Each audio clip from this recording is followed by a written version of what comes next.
వేదాన్ని నమ్ముకుని బతుకుతున్నటువంటి సాధు పురుషులు హింసకి గురి అయినటువంటి కారణం చేత అస్తవ్యస్తమైనటువంటి లోకాన్ని తన యొక్క పరిపాలన చేత చక్కదిద్ది మనుష్యుడు ఎంత శక్తివంతుడో నిరూపణం చేయడానికి నేను ఈ భూమి మీద 11,000 సంవత్సరాలు ఉంటానన్నాడు. తృప్తి లోపల ఉండాలి, కానీ తృప్తి లేనివాడు ఎంత ఉండి ఐశ్వర్యవంతుడు? ఎంతో ఉంది, తృప్తి ఒక్కటే లేదు, వాడికన్నా దరిద్రుడు లేడు. బయట చూడ్డానికి ఏమీ లేదు, కానీ నాకేమి ఇవ్వలేదు ఈశ్వరుడు అంటాడు. వాడికన్నా ఐశ్వర్యవంతుడు ఎక్కడున్నాడు? భగవాన్ రమణులకి ఓ తువ్వాలు ఉండేది. ఆయన తెల్లవారకట్ట 3 గంటలకి లేచి స్నానం చేసి ఒళ్ళు తుడుచుకుని దాన్ని చెట్టు తొర్రలో పెడుతుండేవారు. ఒకసారి ఆయన శిష్యులు అనే వారిని అనలేదు. ఆయన అంతేవాసులు వెళ్ళి గురువుగారు ఇందులో తువ్వాలు పెడుతూ ఉంటారని తీశారు. తీసి ఇలా చూశారు, తువ్వాలులో ఉండవలసిన దారపు పోగుల కన్నా కన్నాలు ఎక్కువ ఉన్నాయి. పాపము ప్రాపించింది అని ఏడిచాడు శమీక మహర్షి. అంటే ధర్మం కోసం ఎంత పరితపించారో చూడండి. దొంగ బుద్ధి అనేటటువంటిది కలగకుండా ఉండడం కోసం, పక్కవాడిది నేను పొందాలనేటటువంటి బుద్ధి కలగకుండా ఉండడం కోసం శ్రీ మహావిష్ణువు పృథివీపతిగా ఈ భూమండలానికి వచ్చి పరిపాలన చేస్తూ ఉంటారు అని. అందుకే రామచంద్రమూర్తి అసలు ఈ భూమండలం మీద ఉండవలసిన అవసరమే ఉంది. రావణ సంహారం చేస్తే అవతార ప్రయోజనం అయిపోయింది. కానీ ఆయన ప్రతిజ్ఞ చేశారు, 10 వర్ష సహస్రాణి 10 వర్ష శతానిచ, 11,000 సంవత్సరములు ఈ భూమి మీద ఉంటాను.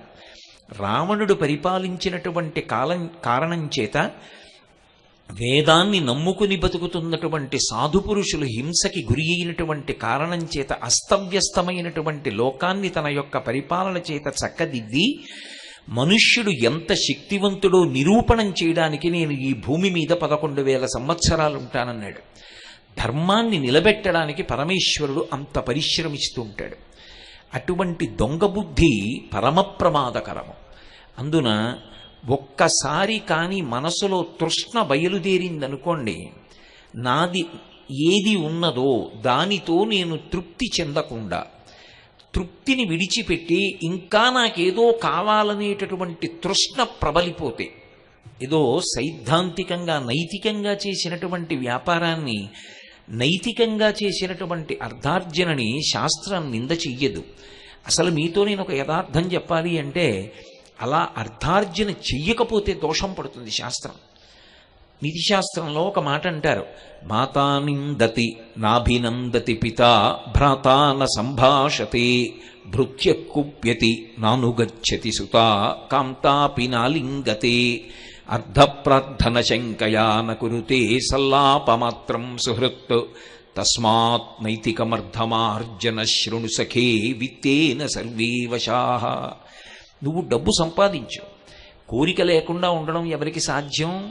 గృహస్థుగా ఉన్న తర్వాత కోరిక లేకుండా ఎలా ఉంటాడు? కేవలం శాస్త్ర పరిశీలనం చేస్తూ జీవనాన్ని గడపడం గృహస్థాశ్రమంలో సాధ్యం కాదుగా. కానీ ధర్మంతో ముడివి. డబ్బు సంపాదించవద్దని చెప్పట్లేదు, అసలు డబ్బు సంపాదించకుండా కూర్చుంటే మాతా నిందతి, ఆశీర్వచనం ఒక్కటే చేసే అమ్మ కూడా నిందిస్తుంది. నాభినందతి పిత, తండ్రి భుజం మీద చెయ్యి వేసి నా కొడుకు అక్కరకొచ్చాడని సంతోషించడు, అభినందించడు. భ్రాతాన సంభాషతే, అన్నదమ్ములు పలకరించరు. భృత్య కుప్యతి, సేవకుడు ఏదైనా పని చెప్పి పిలిస్తే రూపాయి జీతం ఇవ్వలేవు కానీ మీ అన్నదమ్ములు జీతం ఇస్తుంటే నువ్వు పనులు మాత్రం చెప్తావని కోపగించుకుంటాడు. భృత్య కుప్యతి నానుగచ్చతి సుతా, కడుపున పుట్టినటువంటి కొడుకు తండ్రి ఇంట్లోకి వస్తుంటే కాళ్ళు కడుక్కొమ్మని నీళ్లు చెంబుతో పట్టుకురాడు. నానుగచ్చతి సుత కాంతాపి నాలింగతే, ప్రియమార భార్య కూడా కౌగలించుకోదు. కాంతాపి నాలింగతే అర్ధప్రార్థన శంకయా నకురుతే సల్లాపమాత్రం సుహృత్. సుహృత్ అంటే చాలా మంచి స్నేహితుడు, పాపం ఆయన యందు దోషం ఏం లేదు. కానీ అస్తమానం డబ్బు అడుగుతుంటే ఆయన మాత్రం ఏం చేస్తాడు? యువతల ఈ వీధి చివర ఆయన కనపడగానే ఆ వీధి చివరి నుంచే చూసి అయ్యో ఒక్కసారి ఇలా అంటే ఏమో బాగున్నావా అనడు, అంటే డబ్బు అడుగుతాడేమోనని చూడనట్టుగా పక్క నుంచి వెళ్ళిపోతాడు. ఆయన తప్పు విధానంలో ఉన్న మనిషి కాడు. ఎంతకాలం డబ్బిస్తాడు నువ్వు రూపాయి సంపాదించకపోతే? అందుకని ఆయన కూడా సల్లాపం చేయడు. అర్ధప్రార్థన శంకయా నకురుతే సల్లాపమాత్రం సుహృత్ తస్మాత్ నైతికమర్థమార్జన శృణు సఖే. హే సఖే, ఓ స్నేహితుడా, డబ్బు సంపాదించు, నైతికమర్థమార్జన శృణుసఖే, నీతి తప్పకు, ధర్మం నుంచి విడివడకు, ధర్మంతో ముడిపడి వేసినటువంటి అర్థ సంపాదన చెయ్యి, ధర్మంతో ముడివేసి అర్థాన్ని ఖర్చు పెట్టు. ఇలా చేస్తే విత్తేన సర్వే వశాహ, ఆ డబ్బు చేత నీకు సర్వము వశమవుతుంది. యోగ సూత్రాల్లో ఒక మాట అంటారు, ఎవరు ధర్మబద్ధమైనటువంటి అర్థార్జన చేస్తారో, జీవితంలో దొంగతనం వైపుకి ఆలోచన చెయ్యడో, అటువంటి వాడిని లక్ష్మి వెంటపడి అనుగ్రహిస్తుంది. అందుకే సత్యం పద్మాశ్రితా సదా, సత్యమేవేశ్వరో లోకే సత్యం పద్మాశ్రితా సదా, సత్యమూలాని సర్వాణి సత్యాన్నాస్తి పరమం పదం అంటాడు రాముడు అయోధ్యకాండలో. ఎవరు దొంగ బుద్ధి లేకుండా ఉంటాడో వాడి వెంట పడుతుంది లక్ష్మీదేవి, పడి అనుగ్రహిస్తుంది ఆ తల్లి. యశస్విని అని పేరు. అందుకే ఏ కీర్తి అవతల వ్యక్తి పొందాలో ఆ కీర్తినంతటినీ ఆవిడిస్తుంది. ఎప్పుడు? అర్థము నీతితో ముడిపడినప్పుడు. ఆ నీతి తెగిపోయిందనుకోండి, ధర్మ కవాటం తెగిపోయిందనుకోండి, అప్పుడు అనేక రకములైనటువంటి ఆపదలు చుట్టుముట్టేస్తాయి. ఈశ్వరుని యొక్క రక్షణకి దూరం అయిపోతాడు. అందుకే ఒక్కసారి కాని మనసులో తృష్ణ బయలుదేరిందా, తనకి ఈశ్వరుడిచ్చిన దానితో తృప్తి అన్న మాటని విడిచిపెట్టేశాడా, ఉత్తర క్షణంలో తృష్ణ చేత తాను తృణమైపోతాడు. తృణము అంటే ఎండిపోయిన గడ్డిపరక. తృష్ణ, ఆ కోరిక ఇతన్ని గడ్డిపరకని చేసి సుడిగాలి ఎలా తిప్పుతుందో అలా తిప్పుతుంది. భాగవతంలో ఒక అద్భుతమైనటువంటి శ్రీకృష్ణ లీల ఒకటి ఉంది. లీలలు పైకి వినడానికి అందంగా ఉంటాయి, కానీ లోపల నిక్షేపింపబడినటువంటి భావం వేరు. బాలకృష్ణుణ్ణి యశోద ఒళ్ళో పడుకోబెట్టుకుని ఏదో ఆవిడ కార్యాన్ని ఆవిడ చక్కబెట్టుకుంటోంది, బియ్యమో ఏరుకుంటోంది.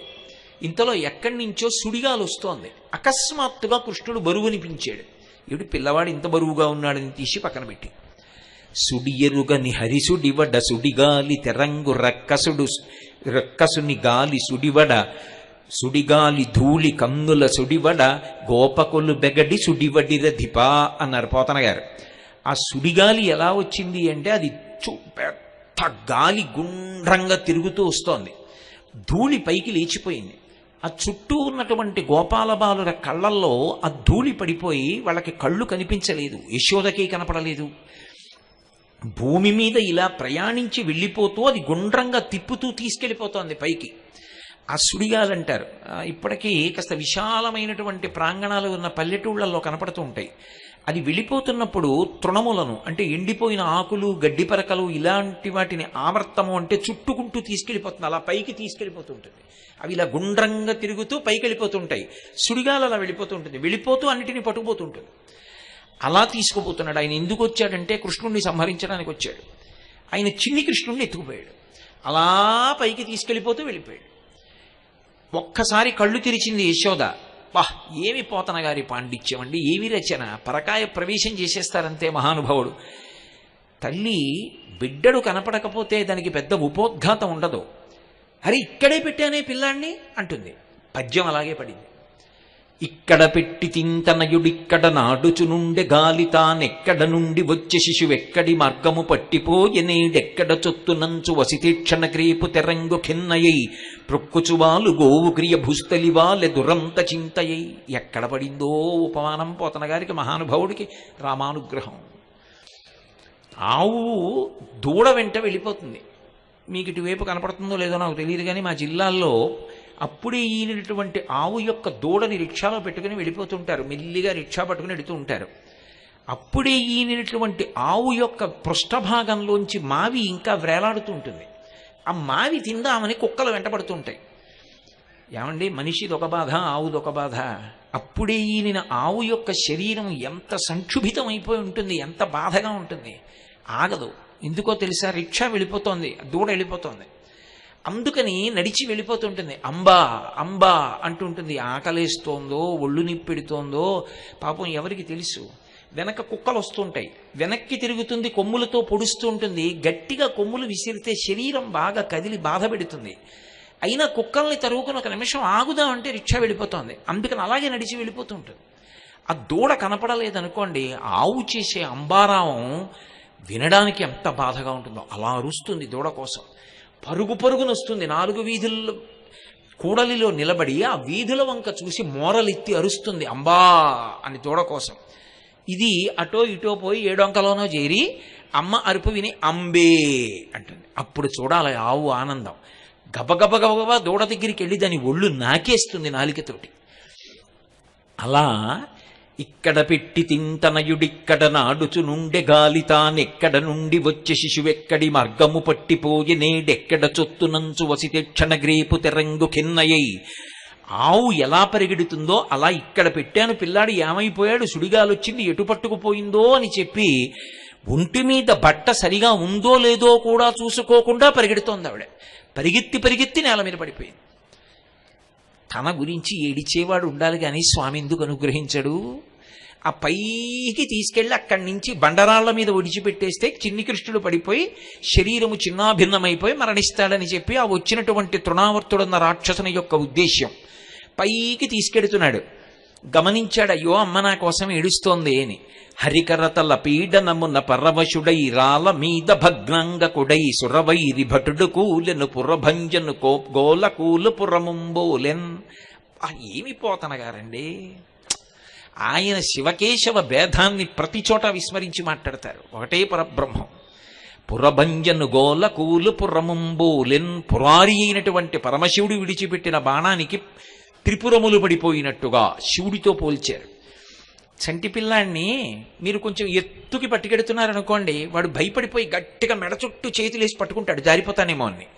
చిన్ని కృష్ణుడు కూడా నిజంగా పడిపోతానేమోనన్నట్టుగా సుడిగాలి రూపంలో వచ్చి తనని పైకి పట్టుకెళ్ళిపోతున్నటువంటి తృణావర్తుని యొక్క కంఠములకు 2 చేతులు గట్టిగా బిగించి పట్టుకుని, ఆ తృణావర్తుడన్న రాక్షసుడు కూడా తనని భరించడానికి వీలు లేనంత గొప్ప బరువుతో కూడుకున్నటువంటి శరీరంతో ఉన్నవాడైపోతే, పట్టుకుపోదామని వచ్చినటువంటి ఆ తృణావర్తుడు ఇంత బరువైపోతున్నాడు, నేను పడిపోతాను రాళ్ల మీదని, వదలరా వదలరా అంటాడు. ఒకసారి పరమేశ్వరుణ్ణి ఎలా పట్టుకుంటే మాత్రం వదులుతాడా? కామోత్కంఠద గోపికల్ భయమునన్ కంసుండు వైరక్రియా సామగ్రించి చుపాల ముఖ్య నృపతులు సంబంధులై వృష్ణులను ప్రేమన్ మీరలు భక్తి మేము ఇది చక్రింగంటి మెట్లైన నుద్ధామధ్యాన గరిష్ఠులైన హరిచందన్ వచ్చు హత్రీశ్వర అంటాడు నారదుడు ధర్మరాజు గారితో. ఏ భావంతో పట్టుకున్న ఆయన విడిచిపెట్టడు. అందుకని ఆయన విడిచిపెట్టలేదు. ఆ బరువు పిల్లవాడు పెరిగిపోతుంటే ఇంకా పిల్లవాడిని పట్టుకోలేక ఆ పైనుంచి తృణావర్తుడు కింద పడిపోయాడు. ఎలా పడిపోయాడు అన్నారంటే పోతన గారు, హరికరతల పీడనమున్న పరవశుడై రాల మీద భగ్నాంగకుడై సురవైరి భటుడు కూలెను. ఆ రాక్షసుడు బండరాళ్ల మీద పడిపోతే వాడి శరీరం నుగ్గు నుగ్గైపోయి ఏమీ తెలియని వాళ్ళ ఆడుకుంటున్నాడు ఆయన. పిచ్చి తల్లి యశోద. ఆయన పరమాత్మ అని ఆవిడికేం తెలుసు? నా కొడుకు అనుకుంటుంటుంది. అలసితివి కదన్నా, ఆ కొంటివి కదన్నా, చన్ను కుడువు మన్నా. అమ్మ ఎలా మాట్లాడుతుందో అలాగే మాట్లాడుతుంది. పరిగెత్తుకొస్తుంది, ఎత్తుకుంటుంది, 1కి 10 మాటలు అన్నా అన్నా అంటుంది. అబ్బా, తెలుగు నుడికార ప్రయోగంలో పోతన గారు సాటి. తెలుగు భాషకి పట్టాభిషేకం చేశాడు మహానుభావుడు. బహుశా రేపటి సభ ప్రభావం ఇవాడే పడిపోతుందో ఏమిటో నా మీద. కాబట్టి ఆయన ఆ తల్లి పిల్లవాడిని హత్తుకున్నటువంటి రీతిని వర్ణిస్తారు. ఒక్కసారి కానీ కోర్కెకి లొంగిపోయి, తృష్ణకి లొంగిపోయి, అన్నీ నాకు కావాలి నాకు కావాలి నాకు కావాలి అన్న కోరిక అర్థం లేకుండా విజృంభించిపోయిందనుకోండి, ఎవడు ఆ కోర్కెని పొందాడో వాడు తృణమైపోతాడు, గడ్డిపరకైపోతాడు. కోర్కె వాడిని తిప్పేస్తుంది. ఇక ఖాళీ ఉండదు, సమయం ఉండదు. దేనికి సమయం ఉంటుంది? ఇంకా మంచి మాటలు వినడానికి సమయం ఎక్కడుంది? దేవాలయానికి వెళ్ళడానికి సమయం ఎక్కడుంది? ఇక భగవంతుణ్ణి ఆరాధించడానికి సమయం ఎక్కడుంటుంది? నేను అందరినీ ఒక తాటిని కట్టి మాట్లాడటల్లా. అర్ధార్జన చేస్తూ కూడా భగవన్మార్గాన్ని విడిచిపెట్టనటువంటి పెద్దలు ఉన్నారు. నా మాటలు వారికి అన్వయం కావు. సాధారణ సిద్ధాంతాన్ని నేను చెప్తున్నాను. అందుకే విపరీతమైనటువంటి తృష్ణ పెరిగిపోతే జరిగేటటువంటి మొదటి పని ఏది అంటే కళ్ళు కనపడ్డం మానేస్తాయి. సుడిగాలి ధూళి కన్నుల సుడివడ గోపకులు బెగడి సుడివడి రధిప అన్నారు. అందుకే పోతన గారు గడ్డిపరకైపోయి తిరిగిపోతాడు. అప్పుడు ఎవరు రక్షించాలి అంటే పరమాత్మ రక్షించాలి. అందుకే మనకి శంకర భగవత్పాదులు మోహముద్గరం భజగోవిందం చేస్తూ అర్థ సంబంధంగానే లోకాన్ని మొట్టమొదట ఉపదేశంతో అనుగ్రహించారు.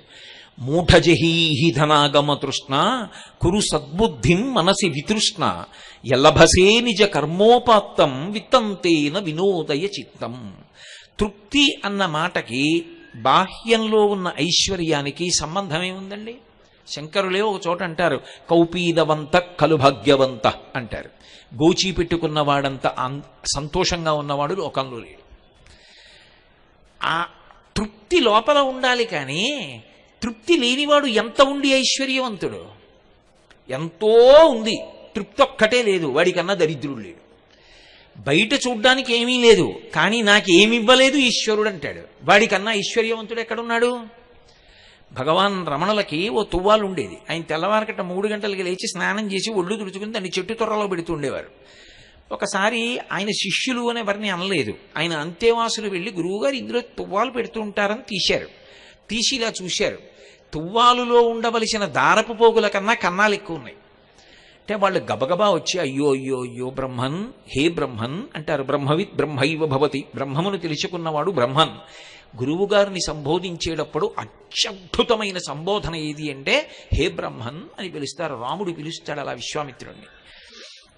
హే బ్రహ్మన్, ఏమిటిది, ఇంతమంది ఉన్నామా, ఇంత ఐశ్వర్యం ఉందా, మీరేమో ఇన్ని కన్నాల తువ్వాలా తుడుచుకుంటున్నారు అంటే రమణ మహర్షి అన్నారు, మీకెవరు చెప్పారు అది కన్నాలున్న తువ్వాలని? సహస్రాక్షుడు 1000 కన్నులున్న ఇంద్రుడు నాకు తువ్వాలు, ఇంతకన్నా గొప్ప తువ్వాలు మీకుందా అని అడిగారు. తృప్తి కలిగినటువంటి వాడికన్నా ఐశ్వర్యవంతుడు లోకంలో ఎక్కడున్నాడండి? నాకు ఈశ్వరుడు ఏమివ్వలేదని నేను చెయ్యి చాపడగనండి అన్నవాడెవరో వాడు ఐశ్వర్యవంతుడు. ఆయన ఎన్నిచ్చినా ఇంకా నాకేదో లేదండి అన్నవాడిని ఉద్ధరించగలిగిన వాడు లోకంలో ఎక్కడుంటాడు? బలిచక్రవర్తి ఉపాఖ్యానంలో ఆయన ఒక మాట అంటాడు, వ్యాప్తిం పొందక వగవక ప్రాప్తంబగు లేశమైన 10,000 తృప్తించెందని మనుజుడు సప్తద్వీపములనైన చక్కంబడునే అంటాడు. వ్యాప్తిం పొందక వగవక ప్రాప్తంబగు లేశమైన 10,000 ఏది దొరికిందో దాంతో నాకు ఈశ్వరుడు అనుగ్రహించాడు చాలు, పరమ సంతోషం అని పరమతృప్తితో జీవనాన్ని గడపగలిగినటువంటి వాడికన్నా మహదైశ్వర్యవంతుడు ఈ లోకమునందు లేడు. నాకిది లేదు అన్నవాడికి సప్తద్వీపాలు ఇచ్చేసినా సరే ఇంకా నాకు దేవపదవి కట్టపెట్టలేదు అని ఏడుస్తాడు. కాబట్టి మనసుని బట్టి తృప్తి ఉంటుంది. అందుకే శంకర భగవత్పాదులు అంటారు, నువ్వు అభివృద్ధి కోసం పాటుపడ్డం తప్పు కాదు, కానీ మనసులో తృప్తిని మాత్రం విడిచిపెట్టకు. మూఢజహీహి ధనాగమ తృష్ణ కురు సద్బుద్ధిం మనసి వితృష్ణ. మనసులోంచి ఆ తృష్ణ తీసేయి, లేకపోతే దొంగతనానికి లొంగిపోతావు. మనసి వితృష్ణ ఎల్లభసే నిజ కర్మోపాత్తం. నువ్వు చేసిన కర్మకి పరమేశ్వరుడు ఏది అనుగ్రహించాడో దానితో విత్తంతేన వినోదయ చిత్తం. ఆ వచ్చిన డబ్బుతో పరమ సంతోషంగా జీవనాన్ని గడిపేసి. ఆంధ్రదేశంలో స్వాతంత్ర పోరాటం చేసి ఒకప్పుడు విదేశీయుల యొక్క తుపాకీకి తన గుండెలు చూపించినటువంటి మహానుభావుడు టంగుటూరి ప్రకాశం పంతులు గారి ఆఖరి రోజుల్లో ఆయన వెళ్ళి ఒక ఇంట్లో కూర్చుని ఉంటే ఆయనకి పూర్వం ఆయన చుట్టూ ఉండి ఆయన దగ్గర వ్యక్తిగత సహాయకుడుగా పనిచేసినటువంటి వ్యక్తి ఆయన్ని చూడ్డానికి వెళ్ళి మధ్యాహ్నం 1 గంటకి, అయ్యా భోజనం వేళ అవుతోంది నేను బయలుదేరిపోతున్నానంటే, ఒక్క క్యారేజీ పంపించగలవు ఏమిటో ఇవాళ అన్నారు ఆయన. తినడానికి భోజనం కూడా లేకపోయినా కూడా ఎంత సామాన్యమైన ఐశ్వర్యం కాదు ప్రకాశం పంతులు గారిది. అంత తృప్తిగా జీవనం గడిపేశారు. ఆ తృప్తిని పొందడం ఉందే జీవితంలో, అది పరమాద్భుతం. అయితే భారతీయ శాస్త్రముల యందు ఒక అద్భుతమైనటువంటి విశేషం ఉంది. అందుకు మనం ఋషులకు రుణపడ్డాం. వాళ్ళు కేవలం ఉపదేశం చేసి ఊరుకోరు. తృష్ణ పొందకండి, దొంగ బుద్ధి పెట్టుకోకండి అని ఊరుకోరు. అసలు మనసుని ఎలా తిప్పుకోవాలి అన్నదాన్ని ఆవిష్కరిస్తారు, దానికి మార్గం చూపిస్తారు. అందుకే ఋషులు మనకి ఎప్పుడూ జ్ఞాపకం పెట్టుకోవలసినటువంటి కొన్ని విషయాలు చెప్పారు. మాతృవత్ పరదారీషు పరద్రవ్యాణిలోష్టవత్. పరకాంతని చూస్తే, వేరొకరి ఇల్లాలి వంక చూసినప్పుడు మాతృవత్ పరదారీషు, ఆమె యందు నీ తల్లిని చూడు. లేదా నువ్వు ప్రతిరోజు సంధ్యావందనం చేసి గాయత్రి చేసినప్పుడు ఏ గాయత్రి మాత యొక్క పాదముల వంక చూసి నమస్కరిస్తావో ఆ తల్లిని చూడు. లేదా నువ్వు పూజ చేసినప్పుడు ఏ కామాక్షి పరదేవతకి పూజ చేస్తావో ఆ కామాక్షి పరదేవతని మనసులో చూడు. ఎదురుగుండా ఉన్నటువంటి స్త్రీలో ఆడతనాన్ని చూస్తే పాల కింద పెట్టిన పొయ్యి లేదా పొయ్యి మీద ఉన్న పాలు మనసు పొంగుతుంది. పొంగుతున్న పాల మీద నీళ్లు చల్లడం ఎదురుగుండా ఉన్నటువంటి స్త్రీమూర్తిలో అమ్మతనాన్ని చూడడం. అమ్మా అన్నారనుకోండి, పొంగుతున్న పాల మీద నీళ్లు చల్లినట్టే. ఆడతనాన్ని చూస్తే పాల కింద అగ్నిహోత్రం పెట్టినట్టే. పాలు పొయ్యిలో పడిపోవాలా? పాలు 10 మందికి పనికొచ్చేటట్టు వెనక్కి వెళ్ళి తట్టు కట్టి పెరుగై పనికి రావాలా? నీ చేతిలో ఉంది. లోచూపుని సంస్కరించాలి. చూడడం కన్ను యొక్క ధర్మం, కానీ లోపల నువ్వు ప్రత్యేకంగా అధ్యవసాయాన్ని పెంచుకో బుద్ధిలో. దానికి మార్గాన్ని అందించారు పెద్దలు.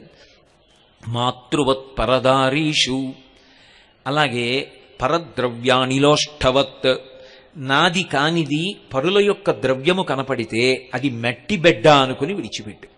నేను బెంగుళూరు వచ్చాను, ఎన్నో మట్టి బెడ్డలు కనపడుతున్నాయి. నీ తిరుగుతున్నప్పుడు ఈ మట్టి బెడ్డలన్నీ సంచిలో వేసుకుని నేను కాకినాడ పెడతానా ఏమి? మాకు లేవా మట్టి బెడ్డలు? నేను ఈ మట్టి బిడ్డల గురించి ఎందుకు తాపత్రయపడతాను? తీసుకోను. పరద్రవ్యానిలోష్ఠవత్, నీది కానిది ఈశ్వరుడు నీకు ఇవ్వనిది ఏది కనపడిందో దాన్ని మట్టి బిడ్డగా భావన చేయి. అది నీది కాదు, దాని వంక చూడకు, వెళ్ళిపో. ఆ సంస్కారము లోపల కలగాలి. రామకృష్ణ పరమహంస ఒక అద్భుతమైనటువంటి ఉపాఖ్యానం చెప్తుండేవారు. భార్య భర్త కలిసి ఎంతకాలం ఈ సంసారం, ఇంకా వానప్రస్థానికి వెళ్ళిపోదాం, అరణ్యానికి వెళ్ళి తపస్సు చేసుకుందామని ఇద్దరు బయలుదేరారు. ముందు భర్త నడుస్తున్నాడు, భార్య నడుస్తోంది. ఇద్దరూ వెడుతుండగా భర్తకి ఒక బంగారం గొలుసు కనపడింది. ఆయన వెంటనే, అమ్మ బాబోయ్, ఇద్దరం అన్నీ విడిచిపెట్టి వానప్రస్థానికి ఎడదామని బయలుదేరాం, ఈ గొలుసు కనపడితే దీనికి ఆశ కలిగి మళ్ళీ ఆ గొలుసు తీసుకుని సంసారానికి ఎడదాం అంటుందేమో అని దాని మీద కాలు పెట్టి తొక్కి అట్టెపెట్టాడు. భార్య దగ్గరికి వచ్చి ఆగింది. ఏం ఆగిపోయారండి? ఏమీ లేదులే, నడు వస్తానన్నాడు. ఆవిడంది, అన్నీ విడిచిపెట్టి బయలుదేరిన వాడికి ఇంకా అది బంగారం గొలుసని గుర్తుపట్టి కాలు పెట్టిన వాడివి వానప్రస్థానికి ఏమెడతావయ్యా అంది. లోపల సంస్కారమును పొందడం అలవాటు అవ్వాలి తప్ప అసలు ఆవిడికి అది మట్టి బిడ్డలా కనపడింది. ఆవిడికి ఆ బంగారం గొలుసులా కనపడలా. కనపడింది ఎవరికంటే భర్తకి. పైగా ఆవిడికి కనపడుతుందని ఈయన అక్కర్లేని విషయానికి పోయాడు. పరద్రవ్యానిలోష్ఠవత్, ఇతరుల ద్రవ్యము బెడ్డ ముక్క అనుకో. నువ్వు ఎప్పుడూ దానిని స్పృశించే ప్రయత్నం చెయ్యవు. పరద్రవ్యానిలోష్ఠవత్, అలాగే ఆత్మవత్ సర్వభూతేషు, ఏ ప్రాణి వంక చూసినా నీలోని నేను అందులోని నేను అన్న భావన చేయి. పోతనగారబ్బో దశమస్కంధంలో ఒక చోట దీని మీద చేసిన వ్యాఖ్యానం అసలు పరమాద్భుతం. వేదాంతాన్ని అలా తీసుకొచ్చి నించోబెట్టేశారంటే. సరే, ఇప్పుడు నేను ఆ ఘట్టంలోకి వెళ్ళను. కానీ మళ్ళీ నేను చూడండి, నాకు ఏదైనా బాధ కలిగినా, నాకు కోరిక పుట్టినా, నాకు తృప్తి కలిగినా ఇలా చూపిస్తాను. ఇలా చూపించి నాకు ఆకలిస్తోంది, నాకు సంతోషంగా ఉంది, నాకు బాధగా ఉంది అని ఇలా చూపిస్తాను. మీకు ఆకలిస్తే నాకు ఆకలిస్తోంది అని మీరు ఇలాగే అంటారు. నాకు సంతోషంగా ఉంది, మీరు ఇలాగే అంటారు. నాకు చాలా బాధగా ఉంది, మీరు ఇలాగే అంటారు. ఇక్కడ నేను దగ్గరికి వచ్చేటప్పటికీ అన్నీ చేకూర్చుకోవాలి. అక్కడ నేను దగ్గరికి వెళ్ళేటప్పటికీ నువ్వైపోతుంది. ఇది నేను, అందులోని నేను నువ్వు, అందులోని నేను ఇందులోని నేను ఒక్కటంటే వాడు వేదాంతం తెలిసినటువంటి మహాపురుషుడైపోయాడు. అరే, దీనికి బాధ కలిగితే ఏమవుతుందో దానికి బాధ కలిగితే అదే అవుతుంది. ఆకలేసి నేను అన్నం తింటే నాకు ఏ తృప్తి కలుగుతుందో, ఆకలేసినప్పుడు పట్టెడు అన్నం దొరికితే వాడికి అదే తృప్తి కలుగుతుంది. కాబట్టి నేను తినడం కాదు, పక్కవాడు తిన్నాడా లేదా అడిగి తినడం ప్రధానం. ఇది ఎప్పుడు కలుగుతుంది అంటే, ఇందులో ఉన్న నేను అందులో ఉన్న నేను రెండు నేనులు కావు. అక్కడ నువ్వని నేను అంటున్నది నేనే. ఆ నేను ఈ నేను ఒక్కటే, అది పెద్ద నేను అని అనిపించక ఇది నేను అది నువ్వు అనిపిస్తే మధ్యలో మాయంతా వచ్చి కూర్చుంటుంది. కాబట్టి ఆత్మవత్ సర్వభూతేషు, ఏ ప్రాణి వంక చూసినా అందులోని నేను ఇందులోని నేను కన్నా ఎలా భిన్నం అని ఆలోచించడం నేర్చుకుంటే, నాకు అక్కడ ఒక గొలుసు కనపడింది అనుకోండి, చటుక్కున వంగి ఓ జేబురుమాలు దాని మీద పడేసి తీసి లాల్చీ జేబులో పెట్టుకోవచ్చు. కానీ నేను అది తీసుకుంటే పాపం ఆ గొలుసు జారిపోయిన వాళ్ళు ఎంత బాధపడతారో. నా మీద గౌరవంతో నాకు హారతి ఇచ్చి మంగళ దీపాలు పట్టుకుని నేను వేదిక మీదకి వచ్చాక ఆ దీపాలు ఇక్కడ సమర్పణం చేసిన ఏ పుణ్యమూర్తిదో అది అని అది వాళ్ళు వచ్చి తీసుకుంటారని నేను వెళ్ళిపోయాను అనుకోండి, అందులోని నేను బాధపడకూడదని ఇందులోని నేను భావన చేసిన నాడు ఆ నేనుకి ఈ నేనుకి వ్యత్యాసము లేదని భావిస్తే ఆ నేను ఈ నేను ఒక్కటేనని ఈ నేనుకి ఆ నేను నువ్వు కాదని ఆలోచన చెయ్యగలిగితే ఆత్మవత్ సర్వభూతేషు నిన్ను ఇతర భూతముల యందు చూడు. చూస్తే నువ్వు ఇతర భూతములను బాధ పెట్టవు. ఎందుకు బాధ పెట్టవు? నాకు చేస్తే నేను అలాగే బాధపడతాను, సో నేను ఎందుకు బాధ పెట్టాలి? నేను బాధ పెట్టను. అందుకే అసలు విశేషం ఏమిటంటే సనాతన ధర్మంలో మొట్టమొదటి ప్రార్థన ఎవరి కొరకు చెయ్యాలి అంటే తనని ద్వేషించే వారి కొరకు చెయ్యాలి. ఈశ్వర, వాడికి తెలియలేదు అమాయకత్వం, నన్ను నిష్కారణంగా ద్వేషిస్తున్నాడు, ఈశ్వర సద్బుద్ధిని కటాక్షించి అలా ద్వేషించకుండా చూడు. అందుకే అజాతశత్రువు అన్నది ఒకడికి అన్వయం అవుతుంది కానీ అందరి వైపు నుంచి అజాతశత్రువు కాడు. ధర్మరాజు అజాతశత్రువు అని నేను అన్నాను అనుకోండి, పుట్టని శత్రువులు కలిగిన వాడు. అంటే ధర్మరాజు గారు ఎవరి యందు శత్రుభావన పొందడు. ఆయన యందు ఎవరైనా శత్రుభావన పొందితే ఆయన ఏం చేస్తాడు దానికి? అంటే ఆయన అలాని ఊరుకోడు, ఆయన భగవంతుణ్ణి ప్రార్థిస్తాడు. ఈశ్వర, వారికి సద్బుద్ధిని కటాక్షించు, వారికి కూడా మంచి బుద్ధినిచ్చి నా యందు లేని దోషాన్ని ఆరోపించి శత్రుభావన పెట్టుకోకుండా పరమ మిత్రభావనతో అందరం చెయ్యి పట్టుకుని మంచి పనులు చేసేటట్టుగా మా యందు సద్బుద్ధిని కటాక్షించు, ప్రేమభావాన్ని మాలో కల్పించు, ఈ శత్రుభావములు విడనాటేటట్టుగా చెయ్యి అని ముందు ఎవడు తన యందు శత్రుభావాన్ని ప్రకటించాడో వాడు తన యందు మిత్రభావాన్ని పొందేటట్టుగా తన నడవడి మారాలని, తాను నిగ్రహింపబడాలని, అవతల వారి యందు సద్బుద్ధి కలగాలని, నేనుకి మధ్య ఉన్న భేదాన్ని నేను నువ్వు అని కాకుండా పెద్ద నేనుగా భావన చేసి ప్రార్థన చేసి చూపిస్తారు. అందుకే ఆత్మవత్ సర్వభూతేషు యప్పశ్యతి సపశ్యతి, అలా ఎలా చూస్తావో అలా చూడడం నేర్చుకో. అలా చూడడం నేర్చుకున్న నాడు ఎన్నడూ కూడా లోకంలో దొంగ బుద్ధి కలగదు, ఇంకొకరిది పుచ్చుకోవాలనేటటువంటి తాపత్రయం నీకు కలగదు. మీరు ఇక్కడ నన్ను ఒక మాట అడుగుతారు, నాకు బాగా తెలుసు.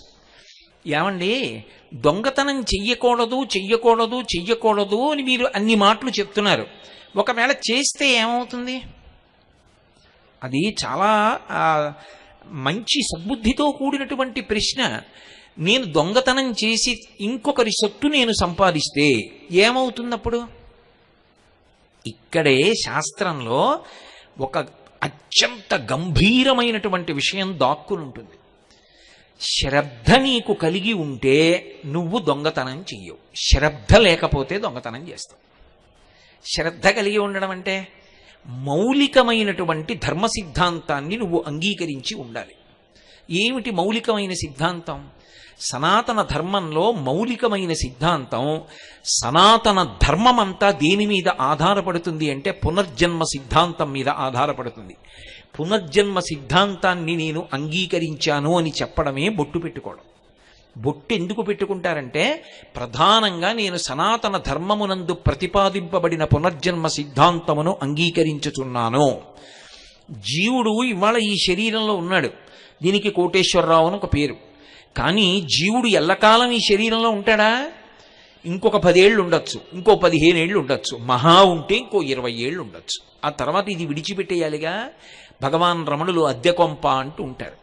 అద్దె కొంపలో ఉన్నటువంటి వాడు ఎప్పుడో అప్పుడు ఇల్లు ఖాళీ చెయ్యాలిగా. అలా ఇదో అద్దె కొంప, దీన్ని ఖాళీ చేసేయాలిగా, నేను దీన్ని విడిచిపెట్టి వెళ్ళిపోవాలి. మోక్షం వచ్చేస్తుందన్నంత పేరాశ ఎలా చెప్పగలను? ఏమో, ఈ శరీరంలోంచి వెళ్ళిపోయిన తర్వాత వేరొక శరీరంలోకి ప్రవేశిస్తాను. వేరొక శరీరంలోకి ప్రవేశించిన జీవుడు వాడేగా. అప్పుడు ఆ జీవుడికి కూడా భార్యాబిడ్డలు ఉన్నారుగా, ఓ కుటుంబం ఉందిగా. అప్పుడు తాను కష్టపడి సంపాదించి తెచ్చిన దాన్ని ఇంకొకడు దొంగతనం చేసి తీసుకుపోతాడు. ఎందుకంటే ఇప్పుడు చేసిన కర్మ అప్పుడు ఫలితంగా అనుభవంలోకి రావాలి. ఎవడు చేసిన కర్మ వాడు అనుభవించకుండా తప్పదు, అనుభవించవలసిందే. అందుకే దేవీ భాగవతంలో వ్యాసుడు ఒక మాట అంటాడు, కాలోహి సతతం కర్త సతతం సుఖదుఃఖయో నరాణాం పరతంత్రాణం పుణ్యపాపానుయోగత అన్నాడు. నరాణాం పరతంత్రాణం, నరుడు పరతంత్రుడు, ఏమీ చెయ్యలేడు. పుణ్యపాపానుయోగత, గత జన్మలలో నువ్వేం చేశావన్న దాన్ని లెక్క పెట్టేవాడు ఒకడున్నాడు. వాడు ఇక్కడే కూర్చొని చూస్తూ ఉంటాడు. వాడు అన్ని గుప్తంగా రాస్తాడు, చిత్రంగా కూర్చొని. అందుకని చిత్రగుప్తుడంటే ఎవడో కాడు, పరమాత్మయే. ఇప్పుడు ఆయన అన్నీ వ్రాసుకుంటాడు. వ్రాసుకుని ఉత్తర జన్మని ఇచ్చినప్పుడు నువ్వు గత జన్మలలో ఏం చేశావో దానికి సుఖాన్ని దుఃఖాన్ని ఇస్తాడు. ఇచ్చినప్పుడు దుఃఖాన్ని నేను తట్టుకోలేను, నేను ఎంతో కష్టపడి ఒక్క బంగారం గొలుసు నా కూతురికి చేయిస్తే ఆ బంగారం గొలుసు ఎవడో లాక్కుపోయాడు అనుకోండి మెడలోంచి, నేను ఎంత ఏడుస్తానో, నేను పూర్వజన్మలో ఒకరి మెడలో గొలుసు దొంగిలించినప్పుడు వాడు అంతే బాధపడ్డాడు. ఆ బాధ నేను అనుభవించవలసిందే. అది అనుభవించడానికి శరీరం ఇస్తాడు ఈశ్వరుడు. ఈ మాట మీరు చాలా జాగ్రత్తగా పట్టుకోవాలి. శరీరము దేని కొరకు వస్తుంది అంటే గత జన్మలలో చేసిన పాపపుణ్యములను సుఖదుఖముల రూపంలో అనుభవింప చెయ్యడానికి ఈశ్వరుడిచ్చిన ఉపకరణము. గతంలో నేను పాపం చేశాను, ఆ పాపం యొక్క ఫలితం అనుభవించాలి. అనుభవించాలంటే నేను ఏదో ఒక కుక్క మోకాలు మీద కొట్టాను, ఆ కుక్క మోకాలు 6 నెలలు బాధపడిందని నడవలేక, ఆ బాధ ఇప్పుడు నేను అనుభవించాలి. కాబట్టి ఈ జన్మలో నాకు మోకాలు నిప్పి రావాలి, వచ్చి 6 నెలలు వైద్యుల చుట్టూ తిరగాలి. ఆ మోకాలు నిప్పితో నేను ఎంతో బాధపడాలి. ఈశ్వరుడు చెప్పి ఫలితాన్ని ఇవ్వడు, చాటు నుండి ఇస్తాడు. చెప్పి ఇవ్వడాయనేమి, నువ్వు ఇదిగో ఈ తప్పు చేశావో కోటేశ్వరరావు అందుకు నీకు ఈ ఫలితం ఇస్తున్నానో అండవు. శరీరం లేకపోతే నేను గతంలో కుక్కని కొట్టిన పాపం ఇప్పుడు ఎలా అనుభవించను? పాపము యొక్క ఫలితాన్ని అనుభవించడానికి శరీరం కావాలి, పుణ్యం యొక్క ఫలితాన్ని అనుభవించడానికి శరీరం కావాలి. గతంలో ఏదో పుణ్యం చేశాను, ఆ పుణ్యం ఇప్పుడు సుఖరూపంలో రావాలి. ఆ సుఖరూపంలో అనుభవించాలన్నా ఈ శరీరం ఉండాలి, పాపాన్ని దుఃఖ రూపంలో అనుభవించాలన్నా ఈ శరీరం ఉండాలి. అందుకే సుఖదుఖముల రూపములో పాపపుణ్యములను అనుభవింపచేసి పాపపుణ్యములు క్షయమైపోయేటట్టుగా ఈశ్వరుడు అనుగ్రహిస్తూ ఉంటాడు. దీనికి ఆయన లెక్క పెట్టుకుంటాడు గతంలో చేసినవి. ఆయన లెక్క పెట్టుకుంటాడా అండి? ఆయన అలా చేస్తాడా అండి? ఆయనకి అన్ని తెలుసా అండి? నీకే తెలిసుంటే 4 ముక్కలు ఆయనకి తెలియదని ఎలా అనుకుంటున్నావు? ఈశ్వరుడి మొదటి లక్షణం సర్వజ్ఞత్వం. అన్నీ తెలిసున్నవాడు, ఆయనకి తెలియనిదన్న మాట ఏం లేదు. అందుకంటాడు వ్యాస భగవానుడు, కాలోహి బలవాంకర్త సతతం సుఖదుఃఖయో నరాణాం పరతంత్రాణం పుణ్య పాపానుయోగత. నరుడు తప్పుకోలేడు, పరతంత్రుడు. అన్ని జీవుల చేత ఆయన అలా అనుభవింపచేస్తూ ఉంటాడు. అయినప్పుడు పునర్జన్మ సిద్ధాంతాన్ని నువ్వు అంగీకరించి ఉంటే, చేసిన కర్మ యొక్క ఫలితాన్ని నువ్వు అనుభవిస్తావన్న మాటని నువ్వు అంగీకరిస్తే నీకు శ్రద్ధ ఉన్నది అని గుర్తు. శ్రద్ధ అన్న మాటని శంకరాచార్యుల వారు వ్యాఖ్యానం చేశారు. ఆయన అంటారు, శాస్త్రస్య గురువాక్యస్య సత్యబుద్ధ్యావధారణ సా శ్రద్ధ కలితా సిద్భి యయా వస్తూపలభ్యతే. శాస్త్రము ఏం చెప్పిందో అది, గురువుగారు ఏం చెప్పారో అది, ఇవి 2 సత్యము అన్న పూనిక ఎవడు పొందుతాడో వాడు శ్రద్ధ కలిగిన వాడు. ఇప్పుడు శ్రద్ధ కలిగి ఉండడంలో లోపల ఒక పెద్ద సంక్షోభం ఉంటుంది. శ్రద్ధ కలిగి ఉండడంలో చాలా తేలికగా ఉంటాడని మీరు అనుకోవద్దు. శ్రద్ధ బాగా లోపల నిలబడాలంటే లోపల పెద్ద సంక్షోభం ఉంటుంది, తెలుసా అండి? ఎందుకనంటే ఎవడు శ్రద్ధావంతుడో వాడి శ్రద్ధ చెడగొట్టడానికి కావలసినంత ఉపదేశం శ్రద్ధ నిలబెట్టడానికి కావలసిన మాటగా లోకంలో దొరకదు.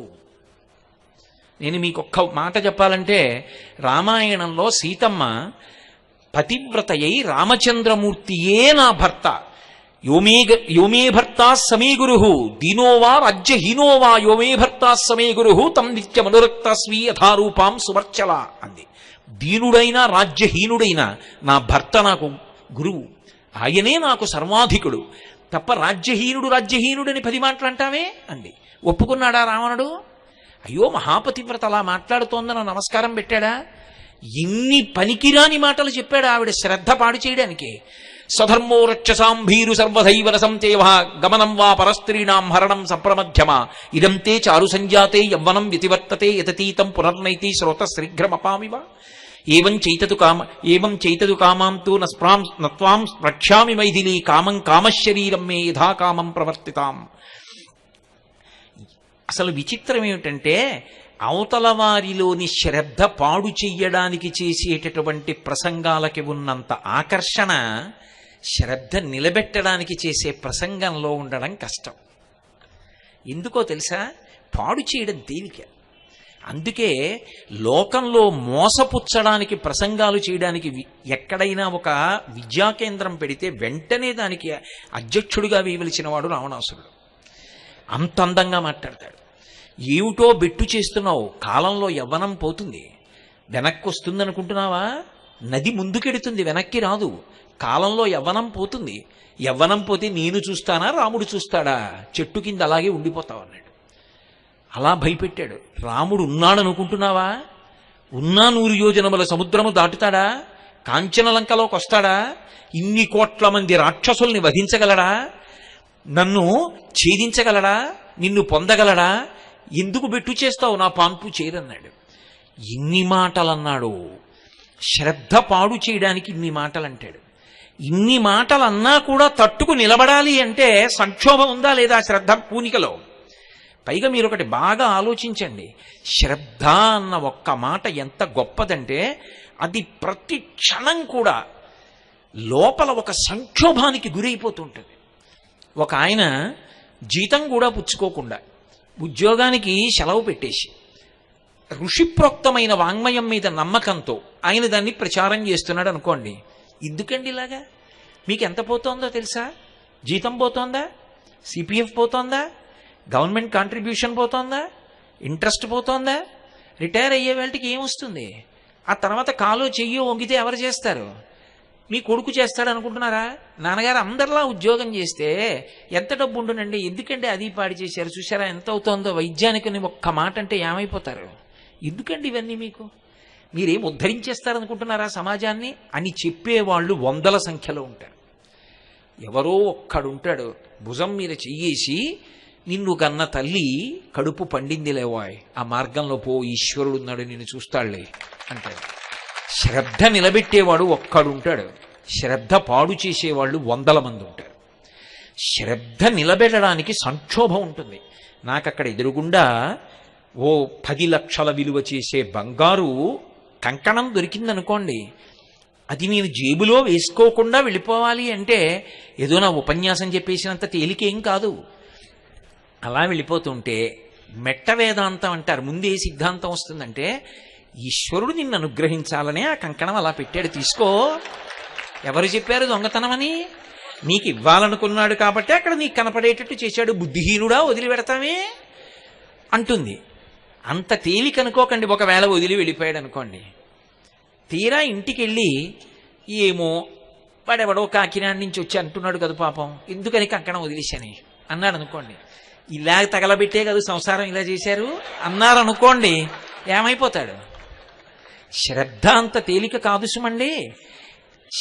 మీకు ఇక్కడ ఎదురుగుండా కనపడుతున్న కంకణం ఎత్తుకుపోతే 10 లక్షలు వస్తుంది.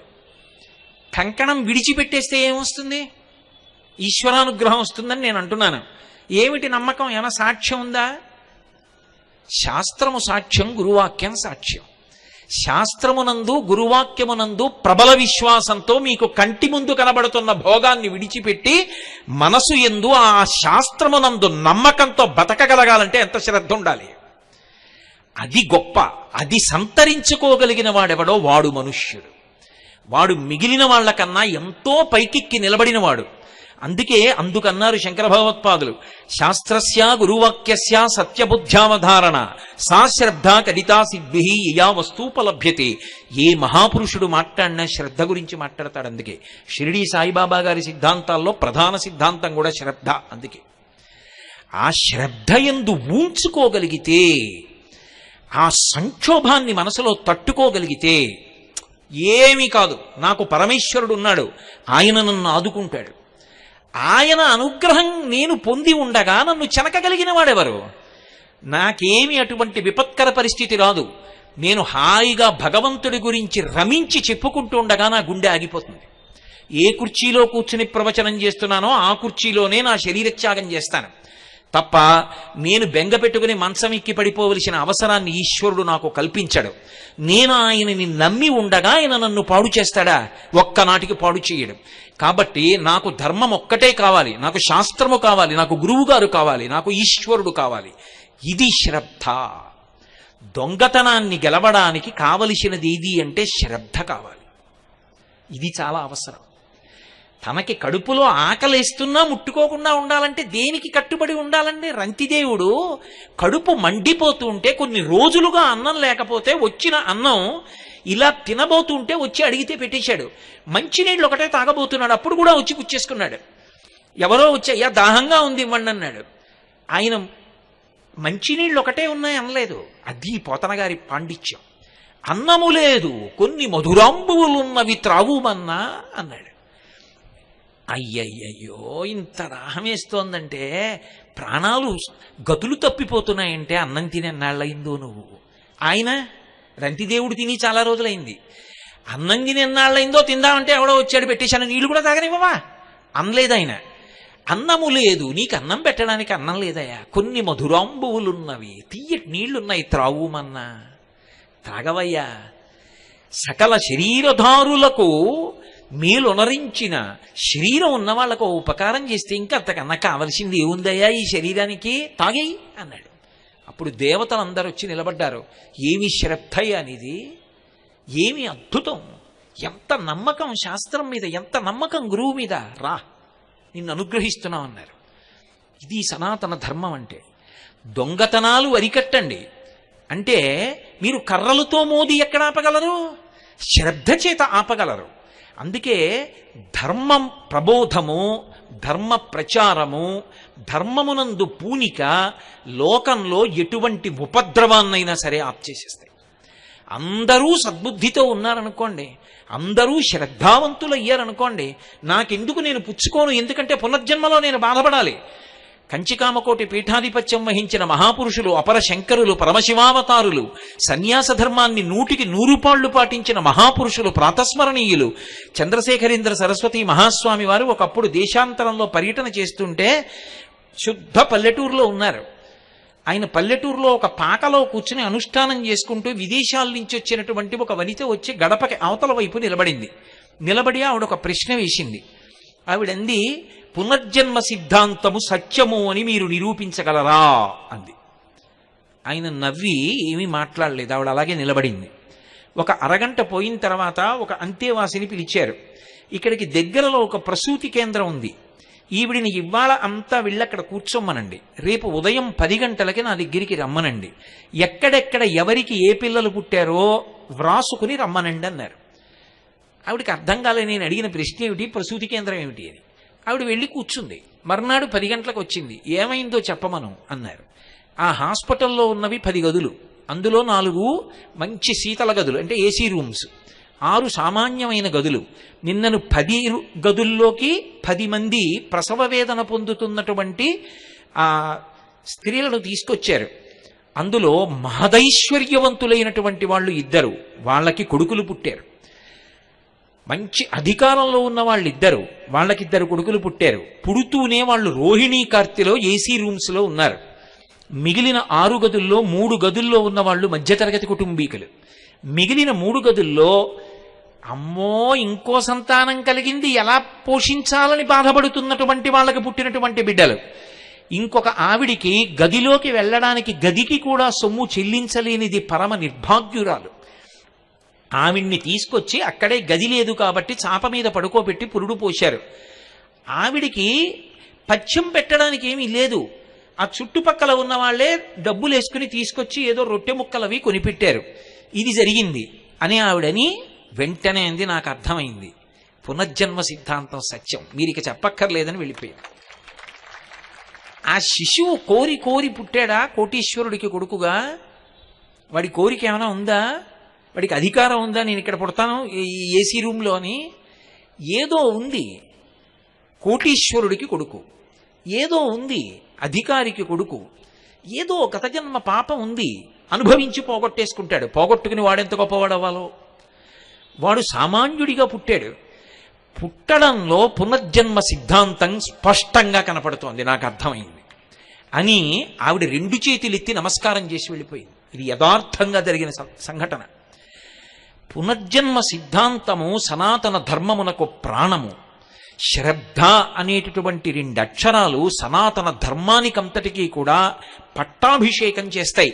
అసలు ఇన్ని ప్రవచనాలు చేయడం దేనికోసం, ఇన్ని గ్రంథాలు చదువుకోవడం దేనికోసం, భగవంతుడు ఉన్నాడు అని నమ్మడం దేనికోసం అంటే ఆ శ్రద్ధ అన్న మాట కోసం. ఈ శ్రద్ధ దేనికి పోతుంది లోకంలో అంటే ఒడుదుడుకుల యందు పోతుంది. కలిసి వచ్చినప్పుడు శ్రద్ధ పోదు. ఎందుకనంటే ఓ మాట అంటే పోతుంది, అంతా భగవంతుడు అనుగ్రహం అండి, ఏదో పైకి వచ్చాను. కష్టం వచ్చిందనుకోండి, ఈశ్వరానుగ్రహం అండి, ఇంత కష్టం వచ్చింది అంటాడా? ఏమిటో ఇన్ని పూజలు చేశాను, ఎందుకు వచ్చింది? మొదట ఎవరిని వదిలేస్తాడంటే భగవంతుడిని వదిలేస్తాడు. కానీ కష్టం వచ్చినప్పుడు కూడా ఇది ఈశ్వర అనుగ్రహం. గత జన్మలో ఏదో పాపం చేయకపోతే ఎందుకు వస్తుందండి కష్టం? నేను అనుభవించడానికి వీలుగా కష్టాన్ని ఇచ్చి తీసేశాడే మహానుభావుడు, ఆయనకో నమస్కారం. అన్నవాడు ఉంటాడే వాడు నిజమైన భక్తుడు. అది శ్రద్ధ, పండుతున్న శ్రద్ధ. అందుకే దూర్జట్ అంటాడు, లోకుల్లంగని మెచ్చని అలుగని లోలోన నిందించని చీకాకున్బడని మహాత్ముడనని జేలొగ్గని మూకీభావమునం తిట్టని త్రోయని నీ కారుణ్యము కలిగి ఉండినను అంతే చాలునో శంకర. ఒకనాడు లోకులు నన్ను గని పొగుడుతారు, ఒకనాడు నన్ను ద్వేషిస్తారు, ఒకనాడు పూలదండలేస్తాడు, ఒకనాడు రాయి పెట్టి కొడతాడు, ఒకనాడు ఆయనంత గొప్పవాడు ఎక్కడున్నాడంటాడు, ఒకనాడు ఆయనంత దుర్మార్గుడు ఎక్కడున్నాడండి అంటారు. ఎవరు ఏమనని, నేను మాత్రం అలా ఎవరినీ బాధ పెట్టాలని కాదు, నేను నీ గురించి చెప్పుకుంటూ వెళ్ళిపోవాలి. అవి అన్నీ నాకు భూషణములు అనుకోవాలి. అది భక్తుడికి ఉండాలి, అదే భగవంతుడికి ఉంటుంది లక్షణం. అందుకే రావణాసురుడు శివుణ్ణి స్తోత్రం చేస్తూ సుహృద్విపక్షపక్షయో తృణారవింద చక్షుషో ప్రజామహీ మహేంద్రయో సమప్రవర్తయన్మన కదా సదాశివం భజే అంటాడు. ద్వంద్వాతీతుడు పరమేశ్వరుడు. భక్తుడు కూడా ఆయన పాదాలు పట్టుకుని ఆ ద్వంద్వాతీత స్థితే పొందాలి. అందుకే భగవద్గీతలో గీతాచార్యుడి తుల్యనిందా స్తుతిర్మౌని సంతుష్టో ఏనకేనచిత్ అనికేత స్థిరమతి భక్తిమాన్మే ప్రియో నరః అంటాడు. ఎవరు ఆ ద్వంద్వములను దాటగలుగుతాడో వాడు శ్రద్ధయందు పండినవాడు. అసలు మనుష్య జీవితానికి ఉండవలసిన ప్రథమ లక్షణం ఇది అంటే ఆ శ్రద్ధ. శ్రద్ధ అన్నది ఒకటి ఏర్పడింది అనుకోండి, ఉత్తర క్షణంలో దుర్గుణములు లోపలికి రాకుండా మీరు కంచె వేసేసినట్టే. ఇప్పుడు రామకృష్ణ పరమహంస ఒక మాట అంటారు, పనసపండు కొయ్యండి పనస తొనలు తీయండి అంటే చేతికంతటికి పాలు జిగురు అంటుకుంటే ఆ తర్వాత మీరు ఎన్ని నీళ్లు పెట్టి కడుక్కున్నా అది వదలదు. కానీ ముందు నూనె చేతికి రాసుకుని పనసపండు ఒలిచినటువంటి వాడికి తొనలు దొరుకుతాయి తప్ప పాలు చేతికి అంటుకోవు. శ్రద్ధ అన్నది అలవాటు చేసుకుని జీవితంలో ప్రవర్తించినటువంటి వాడిని దుర్గుణములు చెనకలేవు, అసలు చేరలేవు. అగ్నిహోత్రానికి చెదెక్కడ పడుతుందండి? శాస్త్రమునందు గురువాక్యమునందు విశ్వాసము ఎవడికి ఉన్నదో వాడు శ్రద్ధావంతుడు. ఒకసారి ఆ శ్రద్ధ ఏర్పడిందా ఇక వాడి దగ్గరికి దుర్గుణములు రాలేవు. అందుకే భారతీయతలో ఉన్నటువంటి గొప్పతనం ఎక్కడుంది అంటే ఏదైనా సరే పరమాత్మకి నివేదన చేసి పుచ్చుకుంటారు. నిన్న మీతో నేను శౌచము అని చెప్పానే, లోపలికి వెళ్ళినటువంటి అన్నంలో 6వ వంతు మనసుగా మారుతుంది సూక్ష్మధాతువుగా. అందుకే అన్నం తినేటప్పుడు కూడా దానికి అంత శౌచ్యం ఇచ్చి తీసుకుంటారు, ఎందుకంటే శ్రద్ధ పాడైపోకూడదు తిన్న అన్నం వల్ల. అందుకే ఇది న్యాయార్జికాహారము, భగవదర్పితాహారము, మితాహారము, సాత్వికాహారము, ఇన్ని నియమములు కలిగినటువంటి ఆహారాన్ని పుచ్చుకుంటారు తప్ప ఎక్కడ పడితే అక్కడ ఏ ఆహారం పడితే ఆ ఆహారం పుచ్చుకోకుండా ఉండడానికి కారణం అది లోపలికి వెళ్ళి 6వ వంతు మనసైన తరువాత శ్రద్ధ కించిత్ భంగం అయిందనుకోండి, దానివల్ల ధూర్తచేష్టితాన్ని చేస్తే జీవుడు పాడైపోతాడు. లలితా సహస్రనామ స్తోత్రానికి భాస్కరరాయల వారు వ్యాఖ్యానం చేశారు. ఆయన చేయడం ఏమిటి? అమ్మవారు చేయించింది ఆయనలో దూరి. చేయించినప్పుడు ధన్య అని ఒక నామం, దానికి వ్యాఖ్యానం చేయించారు. మనసు అస్తమానం ఐశ్వర్యం మీదే ఉండిపోయిందనుకోండి, దాని లక్షణం ఏమిటంటే దేని మీద ప్రీతి ఉందో ఆఖరి ఊపిరిలో దాన్ని స్మరిస్తుంది. మనసుకి కదలిక ఉంటుంది. ఆ కదలిక దేని మీద అంటే ఊపిరి మీద ఆధారపడుతుంది. అందుకే పూజ చేసేటప్పుడు ప్రాణాయామం చేయిస్తారు. ఊపిరి నిలబడితే మనసు నిలబడుతుంది, మనసు నిలబడితే ఉపచారంలో ఈశ్వరుణ్ణి చూస్తారు. ఇప్పుడు ఆఖరి ఊపిరిలో ఆఖరిసారి కదిలినప్పుడు దేని మీద ఎక్కువ ప్రీతి ఉందో దాన్ని పట్టుకుంటుంది. ఇప్పుడు శ్రద్ధ లేదనుకోండి, ఊళ్ళో ఉన్నవన్నీ తెచ్చి ఇంట్లో పెట్టాడు అనుకోండి, దొంగతనాలు చేసి దాని మీదే మనసు పెట్టుకుని వెళ్ళిపోయాడు అనుకోండి, తిరియక్కైపోతాడు. కోట్ల జన్మలు భూమికి అడ్డంగా ఉంటుంది వెన్నుపాము, నిలువుగా పెరగడం. అందుకే సనాతన ధర్మంలో దేవతలు కొండల మీద కూర్చుంటారు. ఎందుకు కొండల మీద కూర్చుంటారంటే వాళ్ళకేం సరదా పుట్టి కాదు. ఉత్ అంటే ఇలా తల ఎత్తి చూడాలి, అధిరోహించాలి, పైకెక్కాలి. జీవితంలో నువ్వు పైకెక్కితేనే పరమేశ్వరుణ్ణి చేరగలవు. నువ్వు ఊర్ధ్వముఖ చలనం చెయ్యాలి. సామాన్య ధర్మాలు గట్టిగా పట్టుకోవాలి, పట్టుకుంటేనే ఉంచుకోగలుగుతావు. ఇప్పుడు దొంగతనానికి అలవాటు పడిపోయి దొంగతనమే చేశాడనుకోండి, ఇక్కడ సంతోషంగా ఉన్నట్టుగా ఉంటుంది, కానీ ఎంతకాలం అనుభవిస్తావు ఈ శరీరంతో? ఏదో కొంతకాలం, ఓ 50 ఏళ్ళు, ఓ 60 ఏళ్ళు, ఓ 70 ఏళ్ళు. ఆ తర్వాత ఓ విచిత్రం ఉంటుంది, ఇది భోగాన్ని అంగీకరించదు.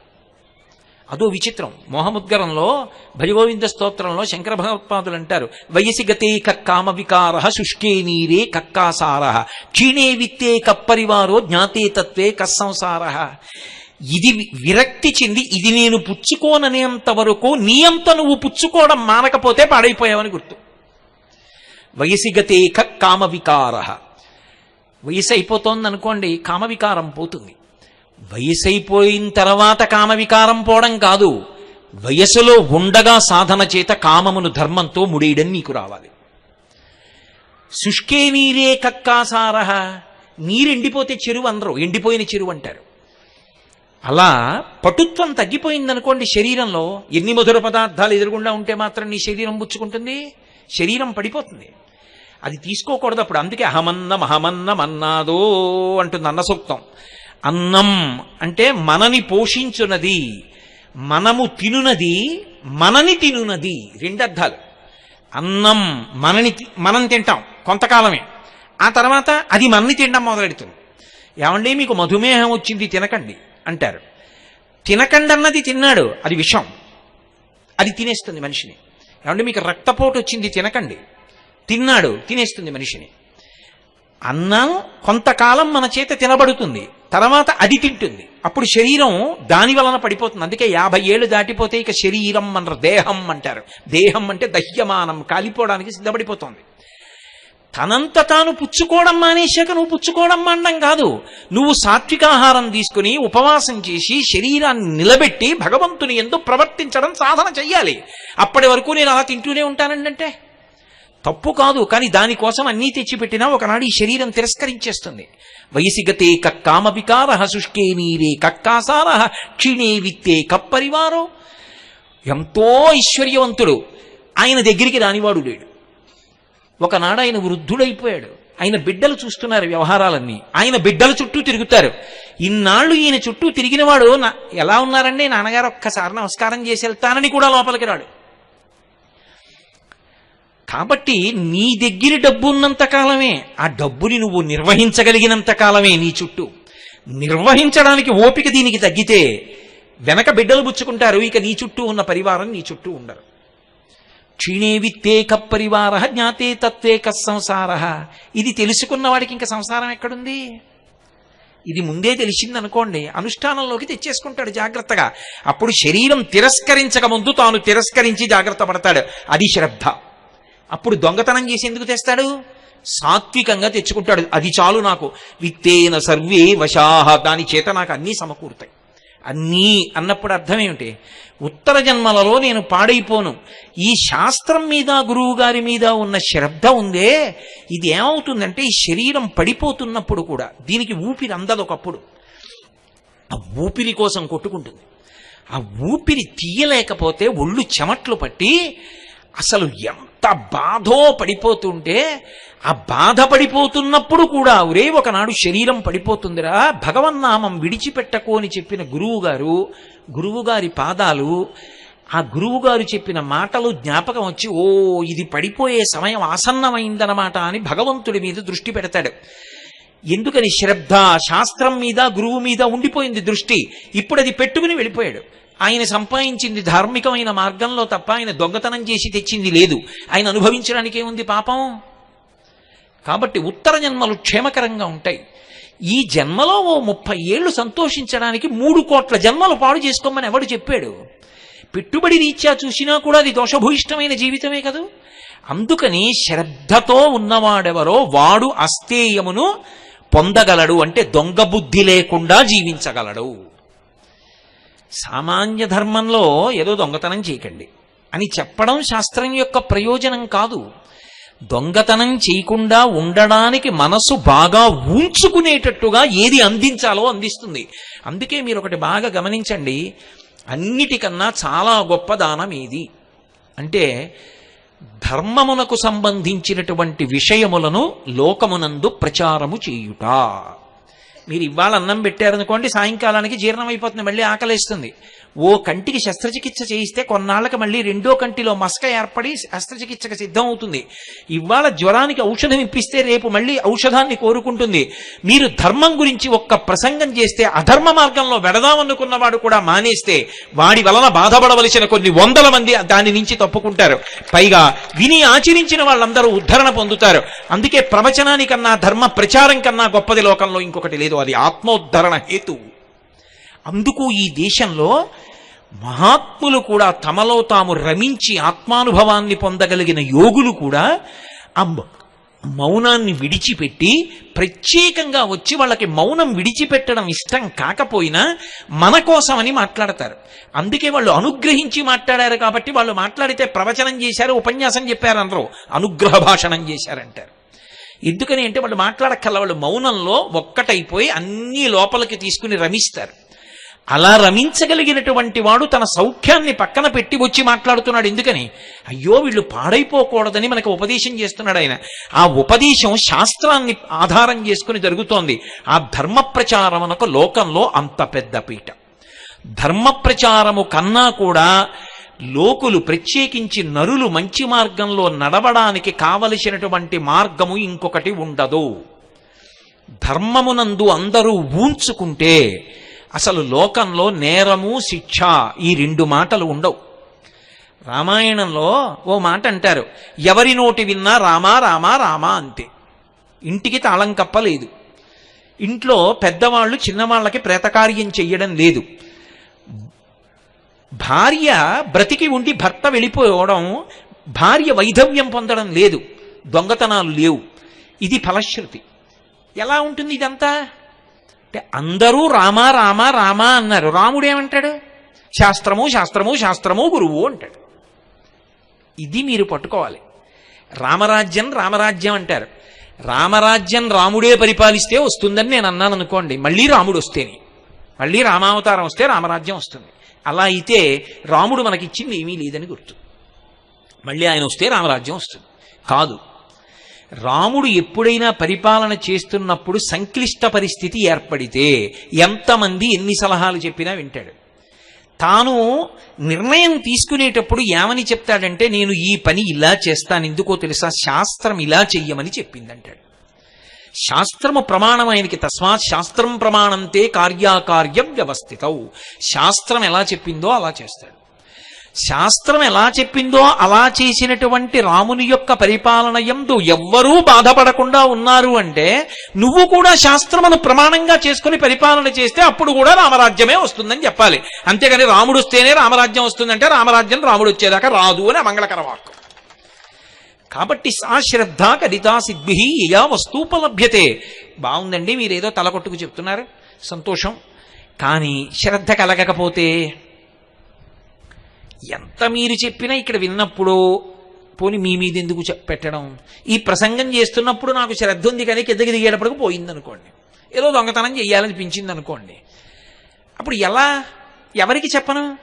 మళ్ళీ బెంగళూరు వచ్చినప్పుడు మీకు చెప్పనా, ఏమండి దొంగ బుద్ధి గురించి మీతో చెప్పాను కానీ ఆ రోజు సభ నుంచి వెళ్ళగానే ఏదో చిన్న వస్తువు ఎత్తుకుపోయాను సుమండి, అది ఏమిటో మరి ఆ రోజే దొంగతనం చేశాను విచిత్రం అని మీకు చెప్పనా?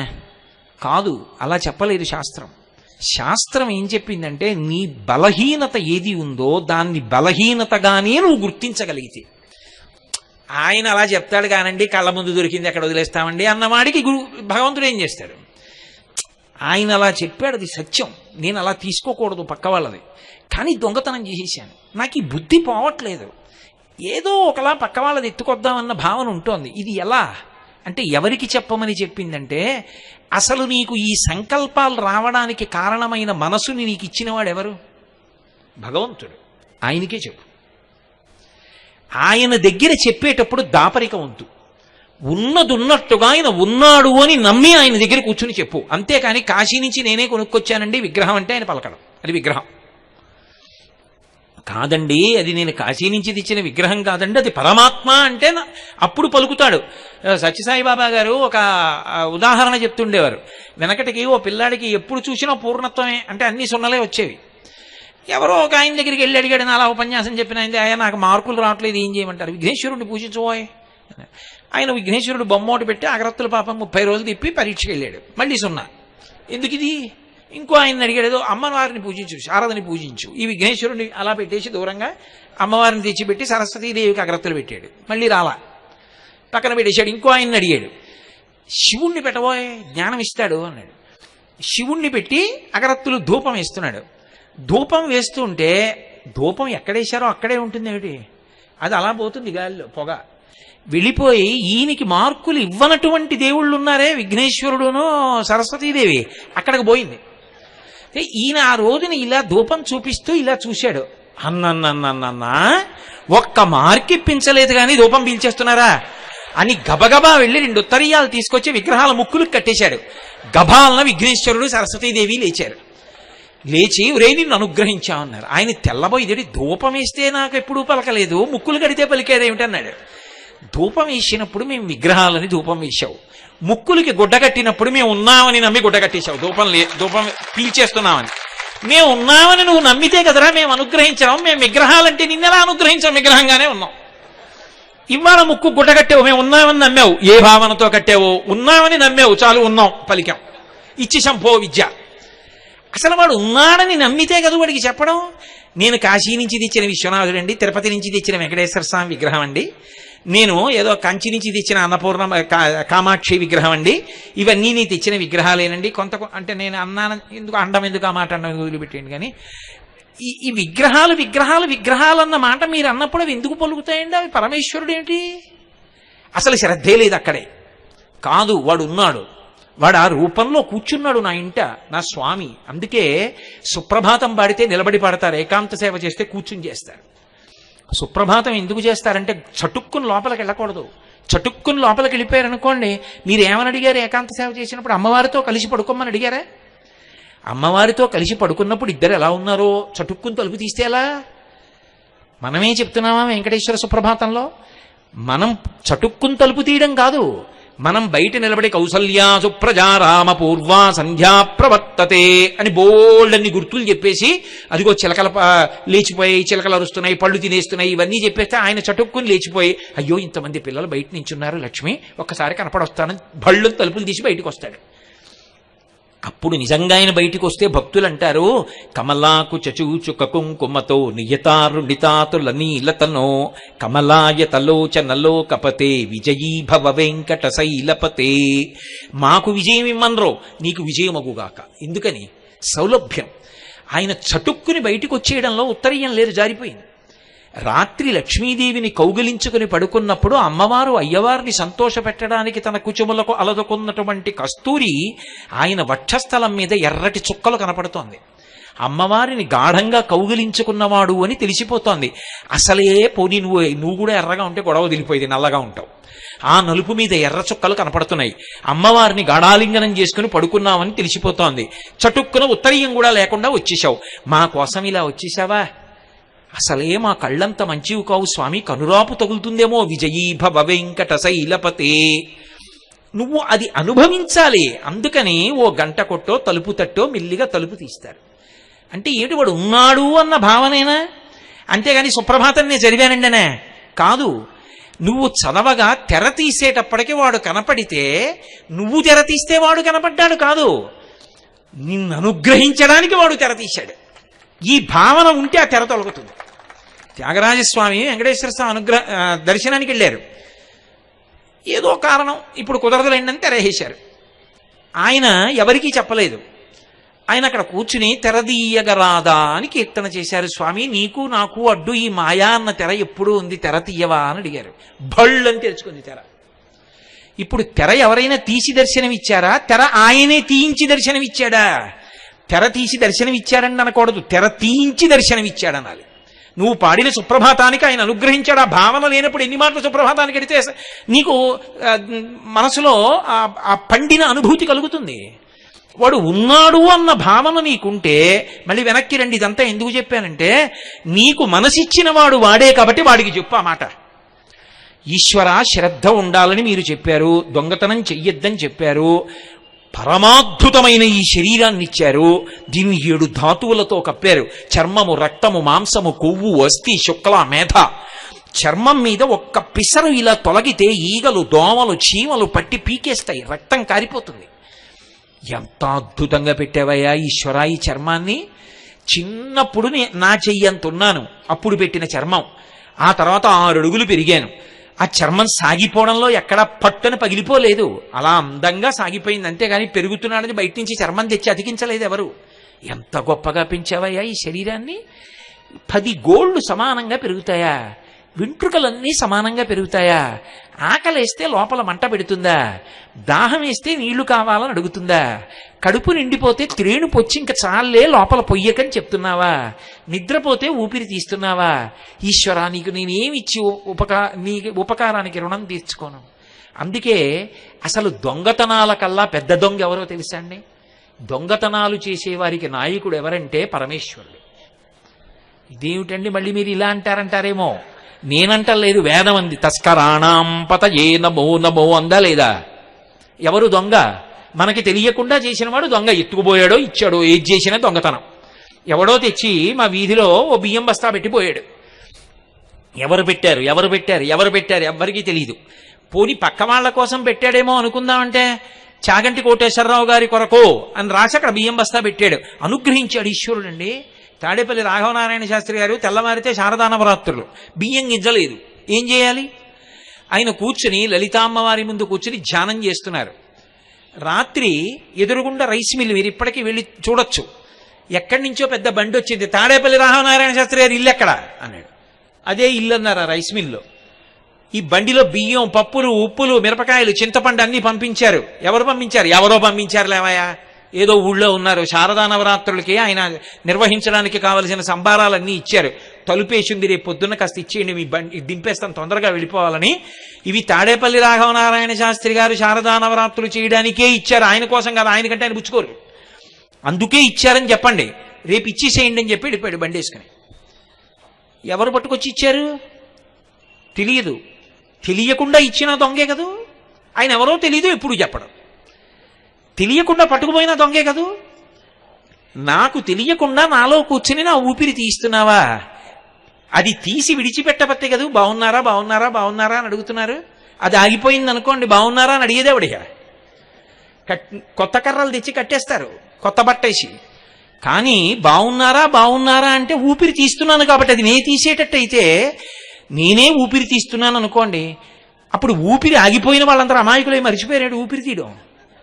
ఎందుకు ఊపిరి ఆగిపోతోంది అంటే తీస్తున్నవాడు వేరొకడు ఉన్నాడు, వాడు శాసనం చేశాడు ఇంకా తీయద్దని, ఆగిపోయిందంతే. వాడు లోపలుండి తీస్తున్నాడు. అదే శంకరాచార్యులు వారు అంటారు, యావత్ పవనో నివసతి దేహే తావత్ పృచ్యతి కుశలంగేహే గతవతి వాయో దేహాపాయే భార్యాభిభ్యతి తస్మిన్ కాయే. వాడు లోపల కూర్చుని నాకు తెలియకుండా అన్నీ చేసేస్తున్నాడు. నేను తినేస్తే అహం వైశ్వానరో భూత్వా ప్రాణినాం దేహమాశ్రిత ప్రాణాపాన సమాయుక్తం పచాన్యన్నం చతుర్విధం. అన్నిటినీ జీర్ణం చేసేస్తున్నాడు, ఊపిరి తీసేస్తున్నాడు, నెత్తురు కదిపేస్తున్నాడు, ఊపిరి ఒకే వేగంతో తీయిస్తున్నాడు. ఎక్కడున్నాడా వెంకటేశ్వర స్వామి వారంటే అన్నమాచార్యులు వారు చెప్పారు. ఆయన అన్నారు ఆనంద నిలయంలో ఉన్నాడండి, 6 అడుగుల విగ్రహం. ఆయన అనలేదు. ఆయన అన్నారు వడిబాయక తిరిగే ప్రాణబంధుడా అన్నాడు.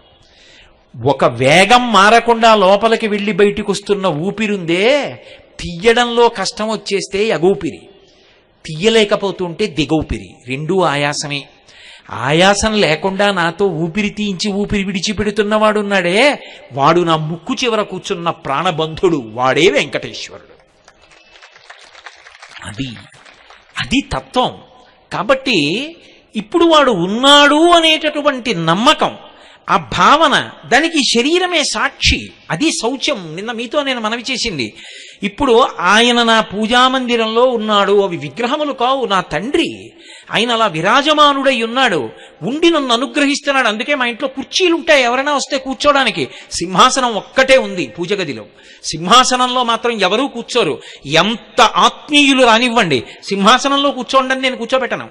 సింహాసనంలో కూర్చునేది నా ఇంటి పరిపాలకుడు, నా స్వామి కూర్చుంటాడు. ఆయన నాకు పరిపాలకుడు.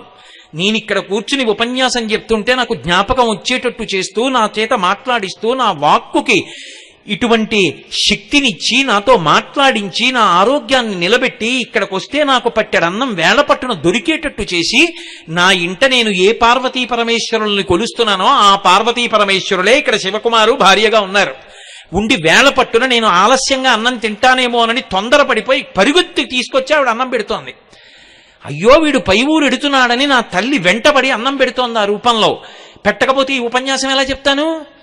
కాబట్టి వాళ్ళు పరిపాలకులు నన్ను ఎప్పుడు నా యోగక్షేమాలు చూస్తూ ఉంటారు. వాళ్ళిద్దరూ వాళ్ళు ఉన్నారన్న నమ్మకం నాకుంటే, స్వామి నాకు ఈ దొంగ బుద్ధి పోవట్లేదయా, మళ్ళీ వెనక్కి రండి, నాకు ఈ దొంగ బుద్ధి పోవట్లేదు, నువ్విచ్చావు మనస్సు, నువ్విచ్చావు బుద్ధి, నువ్విచ్చావు శాస్త్రం, నువ్విచ్చావు గురువుని, కానీ పూనిక కలగట్లా, ఏదో దొంగతనం చేయాలనిపిస్తుంది, ఏమిటో ఈ పిచ్చి నాకు అర్థం కాదు, తెలుసు అది చేస్తే పాడైపోతానని, కానీ చేయకుండా ఉండలేకపోతున్నాను. ఈశ్వర నాకు ఈ దొంగ బుద్ధి పోగొట్టవయ్యా అని మనసు విప్పి వాడితో మాట్లాడాలి. అలా మాట్లాడితే మీ బలహీనతని వాడికి చెప్తే శరణాగతి చేశారంటారు. అది శరణాగతి. నయ్యితి నయ్యితి నయ్యితి అన్న సాధనా మార్గం ఎక్కడికి వెడుతుందో శరణాగతి మార్గం అక్కడికే వెడుతుంది. అందుకే శరణాగతి అంత తేలిక కాదు.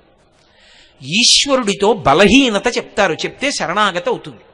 అందుకే చూడండి, ధూర్జటి చెప్తాడు పరమశివుడితోటి, తమకంబొప్ప పరంగనాజనుల పరద్రవ్యంబులన్ మృత్యులింగ మహోద్యోగము చేయునెమ్మనము దానింబట్టి వైరగ్య పాశంబులం చుట్టి బిగించి నీ చరణస్తంభంబునన్ కట్టివైచి ముదంబెన్నడు కల్గజేయగదవో శ్రీకాళహస్తీశ్వర అన్నాడు. దొంగతనం మీదే మాట్లాడాడు. ఈశ్వర నా మనసు ఒక పెద్ద దొంగ, నువ్వు పరిపాలకుడవు. ఇందాక ఓ మాట అన్నాను కదా, ఆయన దొంగ అన్నాను కదూ. ఆయన దొంగ అని ఎందుకన్నానంటే తెలియకుండా ఉపకారం చేస్తున్నాడు కదూ. ఇన్ని ఉపకారాలు చేస్తున్న వాడిని చూడాలనిపించదండి?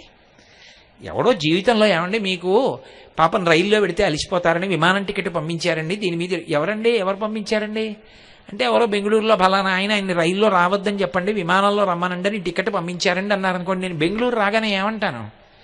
ఎవరండి అంత ప్రేమగా నాకు ఆ టికెట్ పంపించారు, ఎవరండి ఆయన? ఈయనేనండి అంటే పరమ ప్రేమతో, అయ్యా ఎంత ప్రేమ మీకు నా మీద అని అంటానా? అన్నా. ఒక్క ఉపకారానికి ఆయన్ని చూస్తే నేను అంత సంతోషపడిపోతే, ఇన్ని ఉపకారాలు నిరంతరం చేస్తున్న భగవంతుడు కనపడకుండా ఉంటే దొంగలా, కనపడాలని నేను కోరుకుని పరిగెడితే తప్పుందా? వాడు ఎక్కడ దొరుకుతాడు? ఇక్కడ దొరకడు. పైన ఎక్కడ దొరుకుతాడు? ఇక పారిపోవడానికి అవకాశం లేకపోతే దొరుకుతాడు. నేను పరిగెడితే వాడు కనపడకుండా పరిగెడితే పరిగెత్తి ఎక్కడికెళ్ళి దాక్కోవాలి? ఏది కనపడితే అందులో దూరిపోతాడు. కాబట్టి ఆయన ఏం చేశాడు? గర్భాలయంలోకి దూరిపోయాడు. గర్భాలయానికి వెనక తలుపు ఉండదు. నేను వచ్చేసాను. ఇప్పుడు ఆయన ఎక్కడికి పోతాడు? అలా నించున్నాడు. ఇప్పుడు నేనన్నాను, దొంగ ఇన్ని ఉపకారాలు చేసి చూడాలనుకుంటే ఇక్కడ దొరికావా నాకు? గులు తిరిగిన దొంగ గూ వాడు గుడిలోనే దాగేనే గూ. అది అన్నమయ్య అంటే ఎంత హర్షం! అబ్బా, ఇన్ని ఉపకారాలు చేస్తున్నవాడు ఇదిగో ఇక్కడ దొరికాడు, వీడు కనపడ్డాడు, జీర్ణం చేస్తున్నాడు, ఊపిరి తీయిస్తున్నాడు, శక్తినిస్తున్నాడు, మాట్లాడిస్తున్నాడు, కవిత్వం చేయిస్తున్నాడు, బిడ్డల్నిచ్చాడు, ఉద్యోగం ఇచ్చాడు, డబ్బు ఇచ్చాడు, కనపడడే? ఇన్నాళ్ళకి కనపడ్డావయ్యా.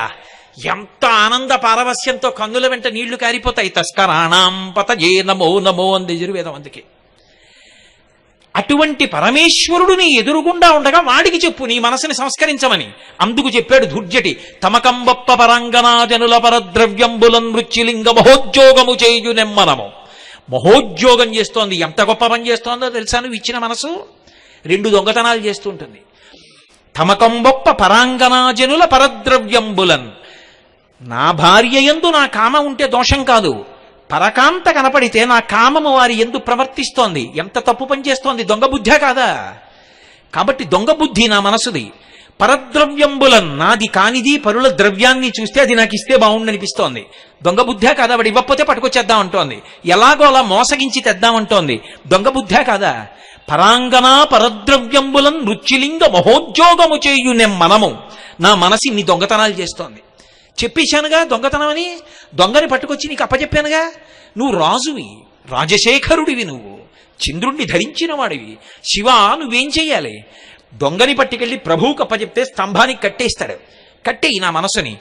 బయట స్తంభాలకొద్దు, నీ చరణ స్తంభంబునన్ కట్టివైచి నీ కాళ్ళు అన్న స్తంభాలకి కట్టే ఈ మనసుని. నీ చరణ స్తంభంబునన్ కట్టివేస్తే ఈ దొంగ బుద్ధి పోతుంది. ముదంబెన్నడు కల్గజేయగదవో, నీ పాదాలు పట్టుకుంటే ఆ దొంగ బుద్ధి పోయి మనసుకి కలగవలసిన సంతోషం కలుగుతుంది. ముదంబెన్నడు కల్గజేయగదవో శ్రీకాళహస్తీశ్వర. ఎవరికి చెప్పాడు ఇప్పుడు ధూర్జటి? ఊళ్ళో వాళ్ళకి చెప్పలేదు, కాళహస్తీశ్వరుడికి చెప్పాడు. దాపరికం లేకుండా చెప్పాడు.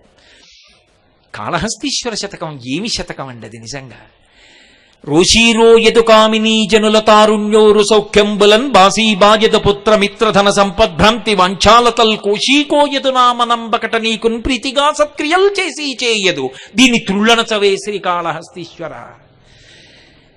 కాసేపు మంచి బుద్ధి పొందినట్టుగా ఉంటుంది. ఏమిటి సౌఖ్యాలు, ఏమిటి స్త్రీ సౌఖ్యం, ఎన్ని మాటలు అనుభవించాను, ఏడే పిచ్చి అంటుంది. మళ్ళీ సిద్ధం. రోషీరోయదు కామినీ జనుల తారుణ్యోరు సౌఖ్యంబులన్ బాసీబాయత పుత్రమిత్రధన సంపద్భ్రాంతి వంచాల తల్కోచీకోయదు. ఏం బిడ్డలంటుంది, మళ్ళీ తాపత్రయం. ఏం డబ్బు అంటుంది, మళ్ళీ దొంగతనం కోసం సిద్ధం. ఏమిటయా ఈ మనసుని నేను అణచలేకపోతున్నాను, కాసేపు బాగుంటుంది కాసేపు పాడైపోతుంది, ఎప్పుడు నన్ను ముంచేస్తుందో తెలియట్లేదు. కాబట్టి దీన్ని త్రుళ్ళనచవే శ్రీకాళహస్తీశ్వర. దీని త్రుళ్ళు, దీని అల్లరి అణిచి ఇచ్చినవాడి నువ్వు కాబట్టి నీ మాట వింటుంది, తొక్కిపెట్టు. ఇంకా దూర్జటి నా మనసుని నువ్వు కట్టన్నాడు. అసలు శంకరాచార్యులు వారు శివానందలహరిలో చేసిన శ్లోకం పరమాద్భుతం. మా గురువుగారు అస్తమానం నాతో చెప్పుకు మురిసిపోతుంటారు. ఒరేయ్, ఈ శ్లోకం భారతీతీర్థ మహాస్వామి వారి దగ్గర చదివానురా, చదివితే ఇలా అన్నారా అంటే తప్పు చెప్పానేమో అని అనుకుని ఆగిపోయాను. ఆయన మళ్ళీ పిలిచి చెప్పమన్నారా, ఈ శ్లోకం మళ్ళీ గట్టిగా చెప్పాను. ఆయన పొంగిపోయి ఓ లోపల నుంచి శృంగేరి ఉత్తరీయం తెప్పించి నాకు కప్పించారా అని ఆయన ఇంటి గురించి కూడా అంత తాపత్రయపడరు. ఆ ఉత్తరీయం మాత్రం దాచుకుని అప్పుడప్పుడు చూపించి కళ్ళమ్మ నీళ్లు పెట్టేసుకు పొంగిపోతుంటారు. శంకర భగవత్పాదులు శివానంద లహరిలో చేసిన శ్లోకం మా గురువుగారు ఎక్కడైనా వింటుంటే పొంగిపోతారు ఆ శ్లోకాన్ని. అందులో శంకరులు అంటారు, ఇది ఈ మనసు మాట వినదు. సదా మోహాటవ్యాం చరతి యువతీనాం కుచగిరౌ నటత్యాశా శాఖా స్వటతి ఝడితి స్వైరమభిత కపాలిన్ విక్షోమే హృదయ కపిమత్యంత చపలం దృఢం భక్త్యా భద్వా శివభవదధీనం కురు విభో అంటారు. ఇది దొంగ, మాట వినదు. దొంగ అన్నాడు దూర్జటి. ఇది కోతి, మాట వినదు. కోతి అలా పడుకుంది అనుకోండి అల్లరి చేయకుండా, ఆ కోతికి ఒంట్లో బాగోలేదండి అంటాం. కోతి అంటే తిరుగుతుంటేనే బాగుంటుంది. మనసు ఉల్లాసంగా తిరగాలి, కానీ ఎలా తిరగాలి? భగవంతుడిని పట్టుకు తిరగాలి. కానీ ఇది ఎక్కడ తిరుగుతోంది? దొంగతనాల కోసం తిరుగుతోంది, అక్కర్లేని డబ్బు అక్కర్లేని పరస్త్రీ వ్యామోహంతో తిరుగుతోంది. కాబట్టి ఏం చేస్తావో తెలుసా? నువ్వు ఎలాగో ఆది భిక్షువి, నీకు పక్కన ఓ కోతి కూడా ఉంటే బాగా భిక్షం వేస్తారు. శంకర, నా మనసున కోతిని తాడు, భక్తి అన్న తాడు వేసి నువ్వు కట్టేసుకుని చేత్తో పట్టుకుపో. ఎంత గొప్పగా మాట్లాడారు. మన మనసు మనమే పరమేశ్వరుడికి అర్పించి శరణాగతి చేస్తే ఇంకేం గెలిచేసినట్టే. అలా దాన్ని నియంత్రించలేక కదా పాడైపోతున్నాం. అందుకని శివ నువ్వు పట్టుకుపో అన్నారు శంకరాచార్యులు. అది శరణాగతి అంటే. అందుకే శరణాగతి సిద్ధాంతం ఎక్కడ చెప్పినా పట్టాభిషేకం. రుక్మిణీదేవి అంతటిది ఆ శరణాగతి చేసే కృష్ణ పరమాత్మని పిలిపించుకుంది. శరణాగతికి ఉన్న గొప్పతనం ఏమిటంటే అది ఉత్తరక్షణ ఫలితాన్ని ఇస్తూ ఉంటుంది. అది దానికి ఇంకా ఆలస్యం ఉండదు. నిజంగా త్రికరణ శుద్ధిగా శరణాగతి చేస్తే వెంటనే పలుకుతుంది. అందుకే రామకృష్ణ పరమహంస ఈ శరణాగతి గురించి చెప్తూ ఓ మాట అంటారు. వెనకటికి లక్ష్మీదేవితో కలిసి ఆయన హంసతూలికా తల్పం మీద ఉన్నాడు. చటుక్కున దూకి వెళ్ళిపోతున్నాడు.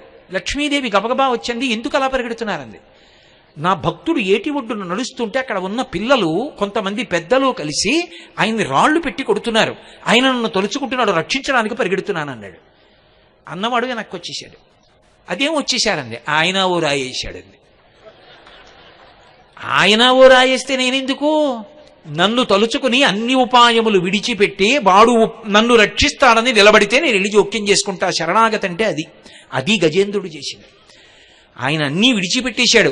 లావొక్కింతయు లేదు ధైర్యము విలోలంబయ్య ప్రాణంబులా ఠావుల్ దప్పెను మూర్ఛవచ్చ తనుబుండశ్చన్ శ్రమంబయ్యడి నీవే తప్ప ఇతప్పరం బెరుగ మన్నింపందగుందీను నిన్ రావే ఈశ్వర కావవే వరద సంరక్షింపు భద్రాత్మక అన్నాడు. శరణాగతి చేస్తే ఎక్కడి నుంచి రావాలో పోతన గారికి కూడా తెలియలే. స్వేచ్ఛానువాదం. రామచంద్రమూర్తి వచ్చి పూర్తి చేశారు. అలవైకుంఠపురంబులో నగరిలో ఆమూల సౌధంబుదాపల మందారవనాంతరమృతధర ప్రాతేందు కాంతోపలోత్పల పర్యంకరమా వినోదియగువా పన్న ప్రసన్నుండు విహ్వల నాగేంద్రము పాహీ పాహీయన కుయ్యాళించి సౌరంభియ్యని పరిగెత్తుకొచ్చాడు. కాబట్టి శరణాగతి అనేటటువంటిది ఉత్తర క్షణంలో ఈశ్వరుడు జోక్యం చేసుకుంటాడు. ఇప్పుడు మన బలహీనత ఆయనకి చెప్పినప్పుడు, ఈశ్వర దొంగతనం చేయకుండా ఉండలేకపోతున్నాను, కాబట్టి మీరే జోక్యం చేసుకుని నా బుద్ధిలో మార్పు తెండి అంటే ఆయన జోక్యం చేసుకుని మనసుని సంస్కరిస్తాడు. ఇది శరణాగతి. నువ్వు సాధన చేతనైనా గెలువు, శాస్త్రమును గురువుని ఆధారం చేసుకుని. చేత కానప్పుడు శరణాగతి అన్నా చెయ్యి. రెండూ వదిలిపెడితే నీ జీవుణ్ణి నువ్వు మోసం చేసుకుంటున్నావు, కోట్ల జన్మలు పాడైపోతావు. అస్తేయం, అందుకే దొంగ బుద్ధి విడిచిపెట్టు. ఈ దొంగ బుద్ధి విడిచిపెట్టు అన్న సిద్ధాంతం పక్కవాడి సొమ్ము ఎత్తుకురావడం వరకే అని మీరు అనుకుంటే పొరపాటు. ఇది ఎక్కడ వరకు విస్తరించేస్తుందంటే, ఓసారి పట్టుకోవడం నేర్చుకున్నారనుకోండి, ఇది ఎక్కడ పూర్తయిపోతుందో తెలుసా? ఇది సనాతన ధర్మంలో గొప్పతనం. ఇది భగవంతుడి దగ్గర పూర్తవుతుంది.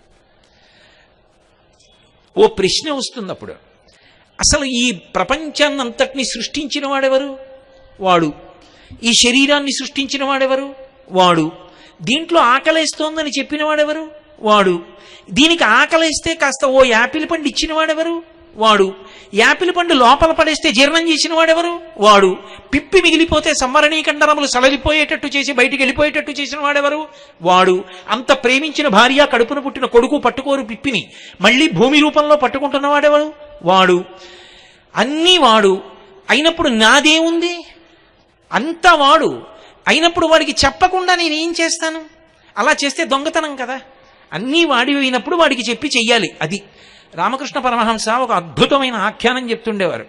వెనకటికి ఒక గొప్ప ఐశ్వర్యవంతుడు ఒక గొప్ప భవంతిని ఒక దాన్ని పిలిచి ఒక పేద వ్యక్తికి ఇచ్చాడు.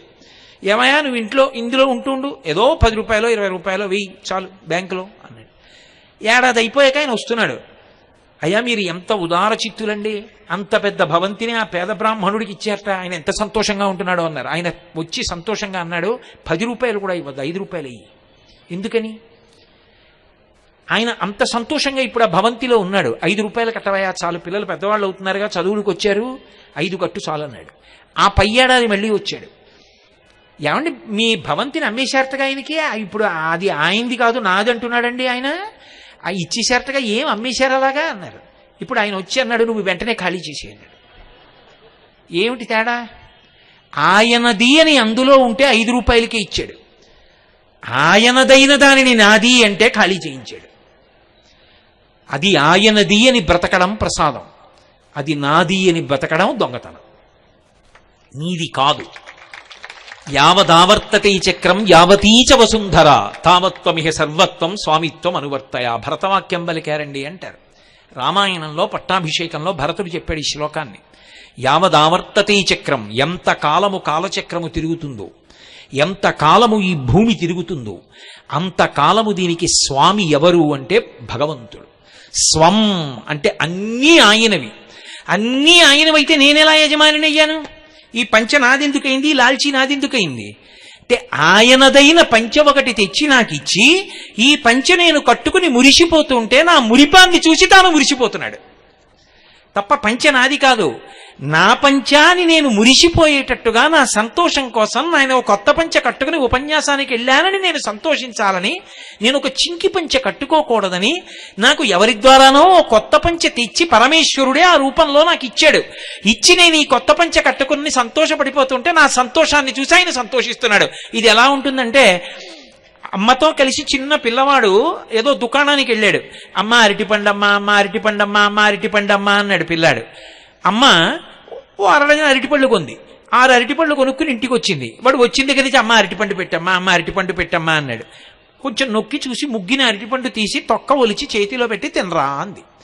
వాడు నోట్లో పెట్టుకోబోయి తినకముందు అమ్మ దగ్గరికి పరిగెత్తుకొచ్చి, అమ్మ అమ్మ నువ్వు చిన్న మొక్క కొరికమ్మా అన్నాడు. వద్దులేరా, అరటిపండు అన్నావుగా తిను అంది అమ్మ. అమ్మ నువ్వు ఒక్క ముక్క కొరుక్కో అమ్మా, అప్పుడు నేను తింటానమ్మా అన్నాడు. అమ్మ ముక్క కొరుక్కుంది. మా అమ్మ మంచి అమ్మ అని ఇప్పుడు వాడు తిన్నాడు. ఇప్పుడు భర్త ఇంటికి రాగానే ఆవిడ అంటుంది, ఏమండి కొడుకు ఎంత మంచివాడో తెలుసా, మన జీవితాలు గట్టెక్కిపోయినట్టే. అరటిపండు పెట్టానా? వాడు తినలేదండి. వాడు తెచ్చి అమ్మ ఓ ముక్క కొరుక్కో అమ్మా అన్నాడండి. నేను ముక్క కొరుక్కున్నాక వాడు తిన్నాడండి అంటుంది. వాడు కొన్నాడు అరటిపండు, కొని తెచ్చాడు అమ్మకి. అమ్మ కొని కొడుక్కి అరటిపండు ఇస్తే వాడు తినకుండా ముందు అమ్మకి పెట్టి తింటే అమ్మంతా మురిసిపోతే, ఇన్నింటిని సృష్టించిన పరమాత్మ మనకిచ్చి స్వామి నువ్వు ఇచ్చావని మనం తింటే వాడెంత మురిసిపోతాడు. అది ప్రసాద బుద్ధి, అది లేకపోతే దొంగ బుద్ధి. ఈ బుద్ధితో బతకరా అని చెప్పడానికే మన పెద్దవాళ్ళు కొంతమందికి ప్రసాదు అని పేరెట్టారు. మీరు చూడండి, వరప్రసాదు ఏదో దుర్గా ప్రసాదు, ఈశ్వర ప్రసాదు, అంబికా ప్రసాదు. ఈ ప్రసాదం ఏమిటి? ప్రసాదం. జీవితము ప్రసాదము కావాలి. పులిహార ఈ గదిలోంచి ఆ గదిలోకి పట్టుకెళ్ళాను అనుకోండి, ఏమిటవుతుంది? ఏమీ అవదు. పులిహార ఈ గదిలోంచి ఆ గదిలోకి వెళ్ళింది. ఆ గదిలోంచి ఈ గదిలోకి తెచ్చి మీకు పెట్టాను అనుకోండి, చెంచాతో తింటారు. ఈ పులిహార పూజ గదిలోకి పట్టుకెళ్ళి బయటికి పట్టుకొచ్చాను అనుకోండి, చేతులు కడుక్కుని కాళ్ళు కడుక్కుని వచ్చి కళ్ళకు అద్దుకుని నోట్లో వేసుకుంటారు. పూజ గదిలోకి ఎడితే ప్రసాదమైంది, పక్క గదిలోకి ఎడితే భోజ్యమైంది. నువ్వు ఏది చేస్తున్నా ఈశ్వరుడికి చెప్పి చేస్తే దొంగ బుద్ధి వదిలి నీ జీవితము ప్రసాదమైపోయింది. ప్రసాదము కళ్ళకద్దుకున్నట్టే అలా బ్రతికిన వాడెవరో వాడు కాలముతో సంబంధం లేకుండా యశో శరీరుడు అవుతాడు. కీర్తి శరీరముగా మారి లోకంలో ఉండిపోతాడు. కన్న తల్లిదండ్రులు సార్థక్యాన్ని పొందుతారు. దొంగ బుద్ధి అన్న మాట పక్కవాడిది ఎత్తుకురావడమే కాదు, అన్నీ నావి అని బతకడం కూడా దొంగ బుద్ధి. కాదు, ఇది ఈశ్వరుడిది. ఈశ్వరుడు నాకు ఇచ్చాడు, అందుకని నేను ఇది చేస్తున్నాను. ఆ ఉన్నాడు అన్న మాట ఉందే, అది చాలా గొప్పదండి. ఇన్ని ఉపన్యాసాలు చెప్పిన నేను ఒకసారి స్తంభీభూతుడైపోయాను. నా ఉపన్యాసాలు ఎప్పుడూ వినే అంతేవాసి ఒక ఆయన ఉన్నాడు కాకినాడలో. ఓసారి ఆయన ఇంట్లో ఎవరు ఉంటారంటే ఆయన భార్య ఉంటారు. బిడ్డలందరికీ పెళ్ళిళ్ళు అయిపోయి వెళ్ళిపోయారు. ఆ పండక్కి వాళ్ళు ఎవరు రావట్లా. నేనేదో వాళ్ళ ఇంటికి వెళ్ళాను.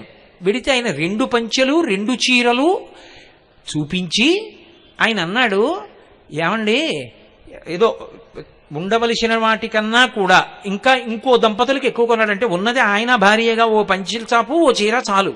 ఆయన 2 పంచెలు 2 చీరలు కొన్నాడు. పండక్కి కొనుక్కున్నాం గురువుగారు అన్నాడు. ఓహో, పండక్కి 2 పంచెలు కొనుక్కున్నారా అన్నాను. కాదు గురువుగారు, నేను నా భార్య స్వామి అమ్మవారు ఉన్నారుగా అన్నాడు. పూజామందిరంలో అయ్యవారు అమ్మవారు ఉన్నారు కదండి, తండ్రి పెద్దవాడు పరిపాలకుడు నా స్వామి, ఆయనకి కొనకుండా నేను ఎక్కడ కొనుక్కుంటా గురువుగారు? అందుని స్వామివారికి అమ్మవారికి పంచా చీర కొని మేము కొనుక్కున్నామండి, పండగ వస్తోందిగా, మరి స్వామికి కొనద్దు అన్నాడు. మీరు చెప్తే నమ్మరు. ఇన్ని ఉపన్యాసాలు చెప్పిన నేను స్తంభీభూతుడైపోయాను. ఈ భావన నాకెందుకు రాలేదు? ఎప్పుడు ఇన్ని పండగలు చేశాను. పూజామందిరంలో ఉన్న స్వామికి కూడా పండగ కదా, పంచెల చాపు కొనుక్కొద్దామన్న ఆలోచన నాకెందుకు కలగల? నాకు మా ఆవిడికి, నాకు మా కొడుక్కి కూతురికి ఇలాగే ఎందుకు ఆలోచించా? ఇది కాదు పండడం అంటే. చెప్పి నేను పండానా, విని ఆయన పండాడా? ఆయన పండాడు, నేను కాదు పండింది. నేను చెప్పుకుంటూనే ఉంటున్నాను. ఇంకా నేను మీతో ఉన్న పరమ సత్యం చెప్తున్నాను. ఆ భావన, ఆ నమ్మకం, వాడు ఉన్నాడు అన్న బుద్ధి ఏర్పడితే వాడికి చెప్పకుండా ఎలా చేస్తారు? అప్పుడు ఆయన ఆ పంచెల చాపు చీర ఎక్కడ పెడతాడా? ఇవి కూడా అక్కడ పెట్టి, స్వామి నువ్వు ఇచ్చిన ఐశ్వర్యం, ఇదిగో పండక్కి 2 బట్టలు కొనుక్కున్నాం తండ్రి, ప్రతి పండగ ఇలా ప్రతి సంవత్సరం సంతోషంగా ఆరోగ్యంగా చేసుకునేటట్టు నీ పాదముల యందు భక్తితో ఉండేట్టు అనుగ్రహించు. ఇంటికి పెద్దవారు మీ చేతులతో ఇవ్వండి అని ఆయన దగ్గరికి పెట్టి పుచ్చుకుని కట్టుకోడు. అలా పుచ్చుకుంటే ప్రసాదం కాదు, ఆయనకి చూపించి తింటే ప్రసాదం అయింది. నువ్వేం చెప్పి ఏదైనా సరే ఆయనకి చెప్పి చేస్తే ప్రసాదం అవలా? దొంగతనం చేసే ముందు ఆయనకి చెప్తావా? ఈశ్వరా పక్కింటికి కన్నం వేసేద్దాం అనుకుంటున్నానని చెప్పగలవా? చెప్పలేవుగా. కాబట్టి ఆయనకి చెప్పి చెయ్యడం, ఆయన నాకు శాసకుడన్న నమ్మకం ఉంటే నీ అంతట నీకుగా చెడు మార్గం పోయిందంతే. వాడు ఉన్నాడన్న నమ్మకం నీ జీవితాన్ని ప్రసాదం చేసింది. అప్పుడు ఏమైంది? నువ్వు తరించడం నీ చేతిలో లేదు, నిన్ను తరింప చేయడం వాడి యొక్క కర్తవ్యం అయింది. ఎందుకని? నా మోటార్ సైకిల్ నిండా దుమ్ము ధూళి ఉన్నాయనుకోండి, నేనేదో ఇక్కడి నుంచి ప్రసంగాలు పూర్తి చేసి ఆ మోటార్ సైకిల్ వేసుకుని మా ఆఫీస్కి వెళ్ళాను అనుకోండి, నా స్నేహితులు నన్ను చూసి, ఓ మోటార్ సైకిలా నీకు బుద్ధి ఉందా?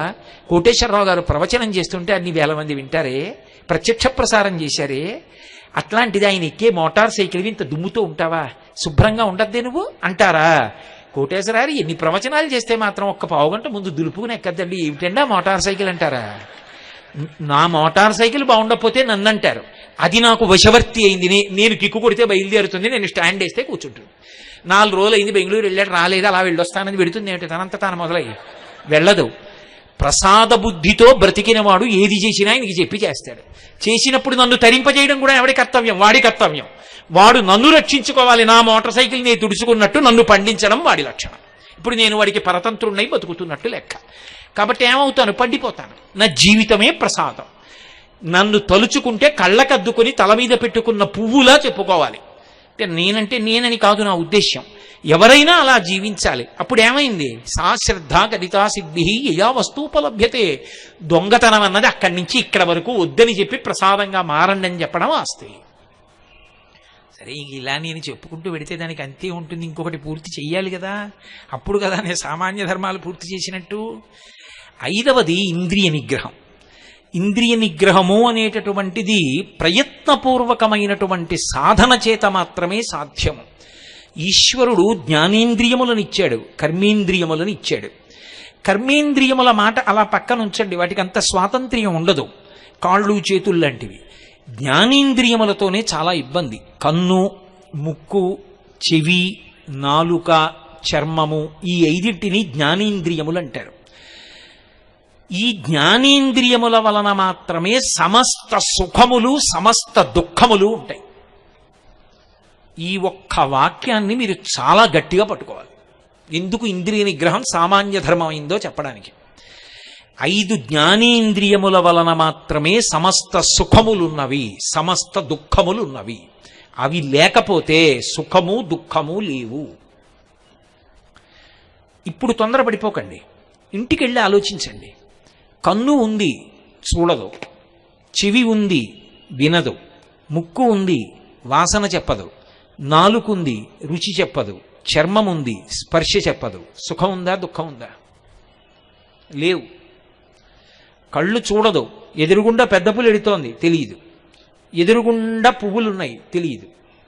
ఎదురుగుండా దేవాలయ ధ్వజస్తంభం ఉంది, గోపురం ఉంది, తెలియదు. ఎదురుగుండా భార్య ఉంది, తెలియదు. ఎదురుగుండా శత్రువు కత్తి పట్టుకుని ఉన్నాడు, తెలియదు. సుఖము లేదు, దుఃఖము లేదు. చెవి ఉంది, వినదు. ప్రవచనం చేస్తే ఎవరికి కావాలి, ఎవరు వింటారు, ఎవరికి వినపడుతుంది? వీణానాదం జరుగుతోంది, ఏం వింటావు?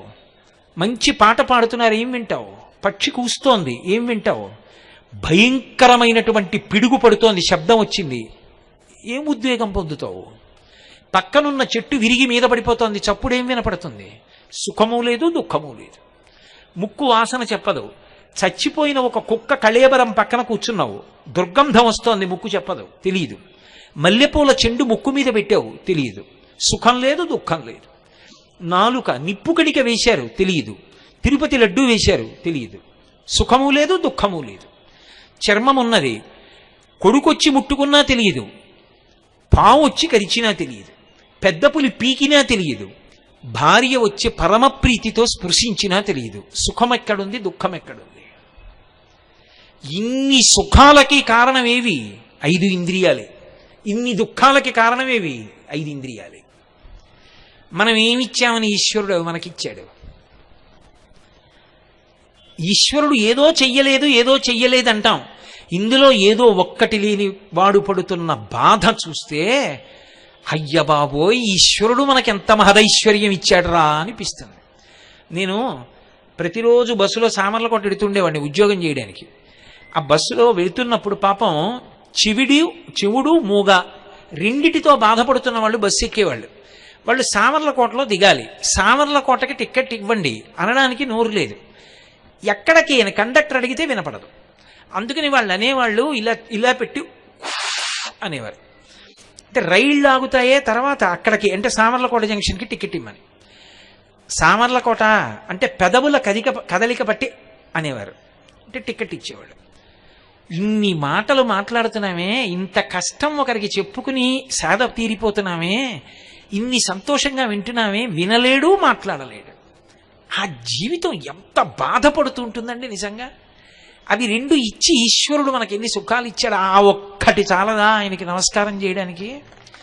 ఏవో ఇవ్వలేదని ఆయన్ని తృణీకరిస్తున్నాను కానీ నా బోటి ధూర్తుణ్ణి మీ వంటి పెద్దల గురించి చెప్పట్లేదు.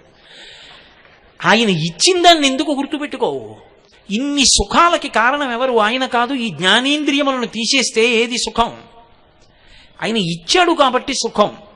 కానీ గమ్మత్తు ఏమిటంటే ఈ ఇంద్రియముల యొక్క శక్తి అంతా ఇంతా కాదు. ఇంకా ఇంద్రియాణి బలిష్టాని ననుయుక్తాని మానద అపక్వస్య ప్రకుర్వంతి వికారాం స్థాననేకశః అంటాడు వ్యాసుడు దేవి భాగవతంలో. ఇంద్రియములు ఎంత బలవత్తరమైనవంటే నేను తొక్కి పెట్టాననుకుని దాన్ని తొక్కారనుకోండి, సమయం చూసి కాటేసేస్తాయి. ఏదో నేను ఇలా కూర్చుని ఉండగా ఓ త్రాచుపా ఒకటి ఇలా వచ్చేసింది అనుకోండి, అయ్య బాబోయ్ నేను ఇలా అన్నాను అనుకోండి, దాని పడగ మీద నా పాదం పడింది. ఇప్పుడు అది నన్నేం చేయలేదు, ఎందుకంటే నా పాదం కింద దాని పడగ ఉంది, తల పైకి ఎత్తలేదు. కానీ తోక కదిపి నా కాలు చుట్టుకుంటోంది. తోక చుట్టుకుంటే నన్ను ఏం చేస్తుంది? ఏం చేస్తుంది? నేను అలా కూర్చోగలనా? కాలు కింద దాని తల ఉంది, హడిలిపోతూ ఉంటాను. ఎప్పుడు తీసేసి పారిపోదామా అని నేను చూస్తాను, ఎప్పుడు తీస్తాడా కాటేద్దామని అది చూస్తుంది. ఇప్పుడు నేను కాలు తీయడమే తర్వాయి కాటేసి పెడుతుంది అది. ఇంద్రియములను బలవంతంగా తొక్కి పెడితే కాటేసేస్తాయి. ఇంద్రియాణి బలిష్టాని ననియుక్త అనిమానద అపక్వస్య ప్రకుర్వంతి వికారాం స్థాననేకశః. ఇంద్రియములను బలవంతముగా తొక్కి పెట్టవద్దు. అందుకే రామాయణంలో ఒక అద్భుతం ఉంది. రావణాసురుడు చనిపోయాడు, అందరూ సంతోషించారు. మండోదరి కబురెళ్ళింది, మహాపతివ్రత పల్లకీలో తీసుకొచ్చారు భర్త శరీరాన్ని చూడమని. అందరు అనుకున్నారు రాముడి వంక చూసి నిందిస్తుంది అనుకున్నారు. ఆవిడ రావణాసురుడి వంక చూసింది, తెగిపోయి ఉన్నాయి 10 తలలు. ఆవిడంది, వీళ్ళందరూ రాముడు నిన్ను చంపాడనుకుంటున్నారు, నీ భార్యని నాకు తెలుసు, నిన్నెవరు చంపేశారో తెలుసా? నీ ఇంద్రియములు చంపేశాయి అని ఆవిడంది. ఇంద్రియాణి పురాజిత్వా, నువ్వు ఒకప్పుడు తపస్సన్న పేరు అడ్డుపెట్టి ఇంద్రియములను తొక్కి పెట్టావు. స్మరద్భిరివ తద్వైరం, ఆ ఇంద్రియములు ఆ వైరాన్ని దృష్టిలో పెట్టుకున్నాయి. ఒకప్పుడు మమ్మల్ని తొక్కి పెట్టాడు, పావును తొక్కినట్టు. అవకాశం చూసేయి, ఒక్కసారి లోపల నుంచి పైకి లేచి బుసలు కొట్టేయి. సీతమ్మ యందు అనురక్తులవయ్యావు, మహాపతివ్రత యందు చచ్చిపోయావు. నిన్ను రాముడు చంపలేదు, నీ ఇంద్రియములు చంపేశాయి. అందుకే పోతన గారు భాగవతంలో అంటారు, లోకములన్నీయున్ గెలిచినాడవు ఇంద్రియానీకము చిత్తమున్ గెలువనేరవు, నిన్ను నిబద్ధు చేయు భీషణ శత్రులాన్వుర ప్రభిన్నుల చేసిన ప్రాణికోటిలో నీకు విరోధి లేడొకడు నిర్పున చూడుము ధనవీశ్వర అంటారు. ఇంద్రియములను ఎవడు గెలుస్తాడో వాడు మహానుభావుడు. కానీ ఇంద్రియములను గెలవడం అనేటటువంటి మాట అంత తేలికైన మాట కాదు. ఇంద్రియములను గెలవడం అంటే ఏమిటో తెలుసా? కన్ను చూడకూడనిది చూసినా మనసు వికారమును పొందకుండుట. చూడకూడనిది ఒకటి నా కంటికి కనపడింది అనుకోండి, నా మనసు ఏ వికారం పొందలేదనుకోండి, అలాగే ఉంది. అప్పుడు ఇంద్రియాల్ని గెలిచాడు అంటారు. అది వికారం పొందుతుందేమోనని నేను చూడడం మానేశాను అనుకోండి, శమదమాదులు అంటారు. ఇది కొంచెం జాగ్రత్తగా పట్టుకోవాలి. శంకరాచార్యులు వారు అందరికీ పనికొచ్చే ప్రార్థన ఇచ్చారు, షట్పదీ స్తోత్రం అని. అందులో అంటారు, అవినయం అపనయ విష్ణోః దమయ మనః శమయ విషయం మృగతృష్ణాం భూతదయాం విస్తారయతారయ సంసార సాగరతః. సామాన్య ధర్మాలతో మొదలెట్టారు ప్రార్థన. శమము దమము, బాహ్యేంద్రియ నిగ్రహము, అంతరింద్రియ నిగ్రహము. ఇంద్రియాలతో చూడకూడనివి చూడకుండా జాగ్రత్త చేసి మనసు కదిలిపోకుండా రక్షించుకోవడం. ఇంద్రియాలతో చూడకూడనివి చూసినా, తినకూడనివి తిన్నా, వినకూడనివి విన్నా మనసు కదలకుండా అలాగే ఉండగలగడం. ఈ రెండు అనుసంధానం.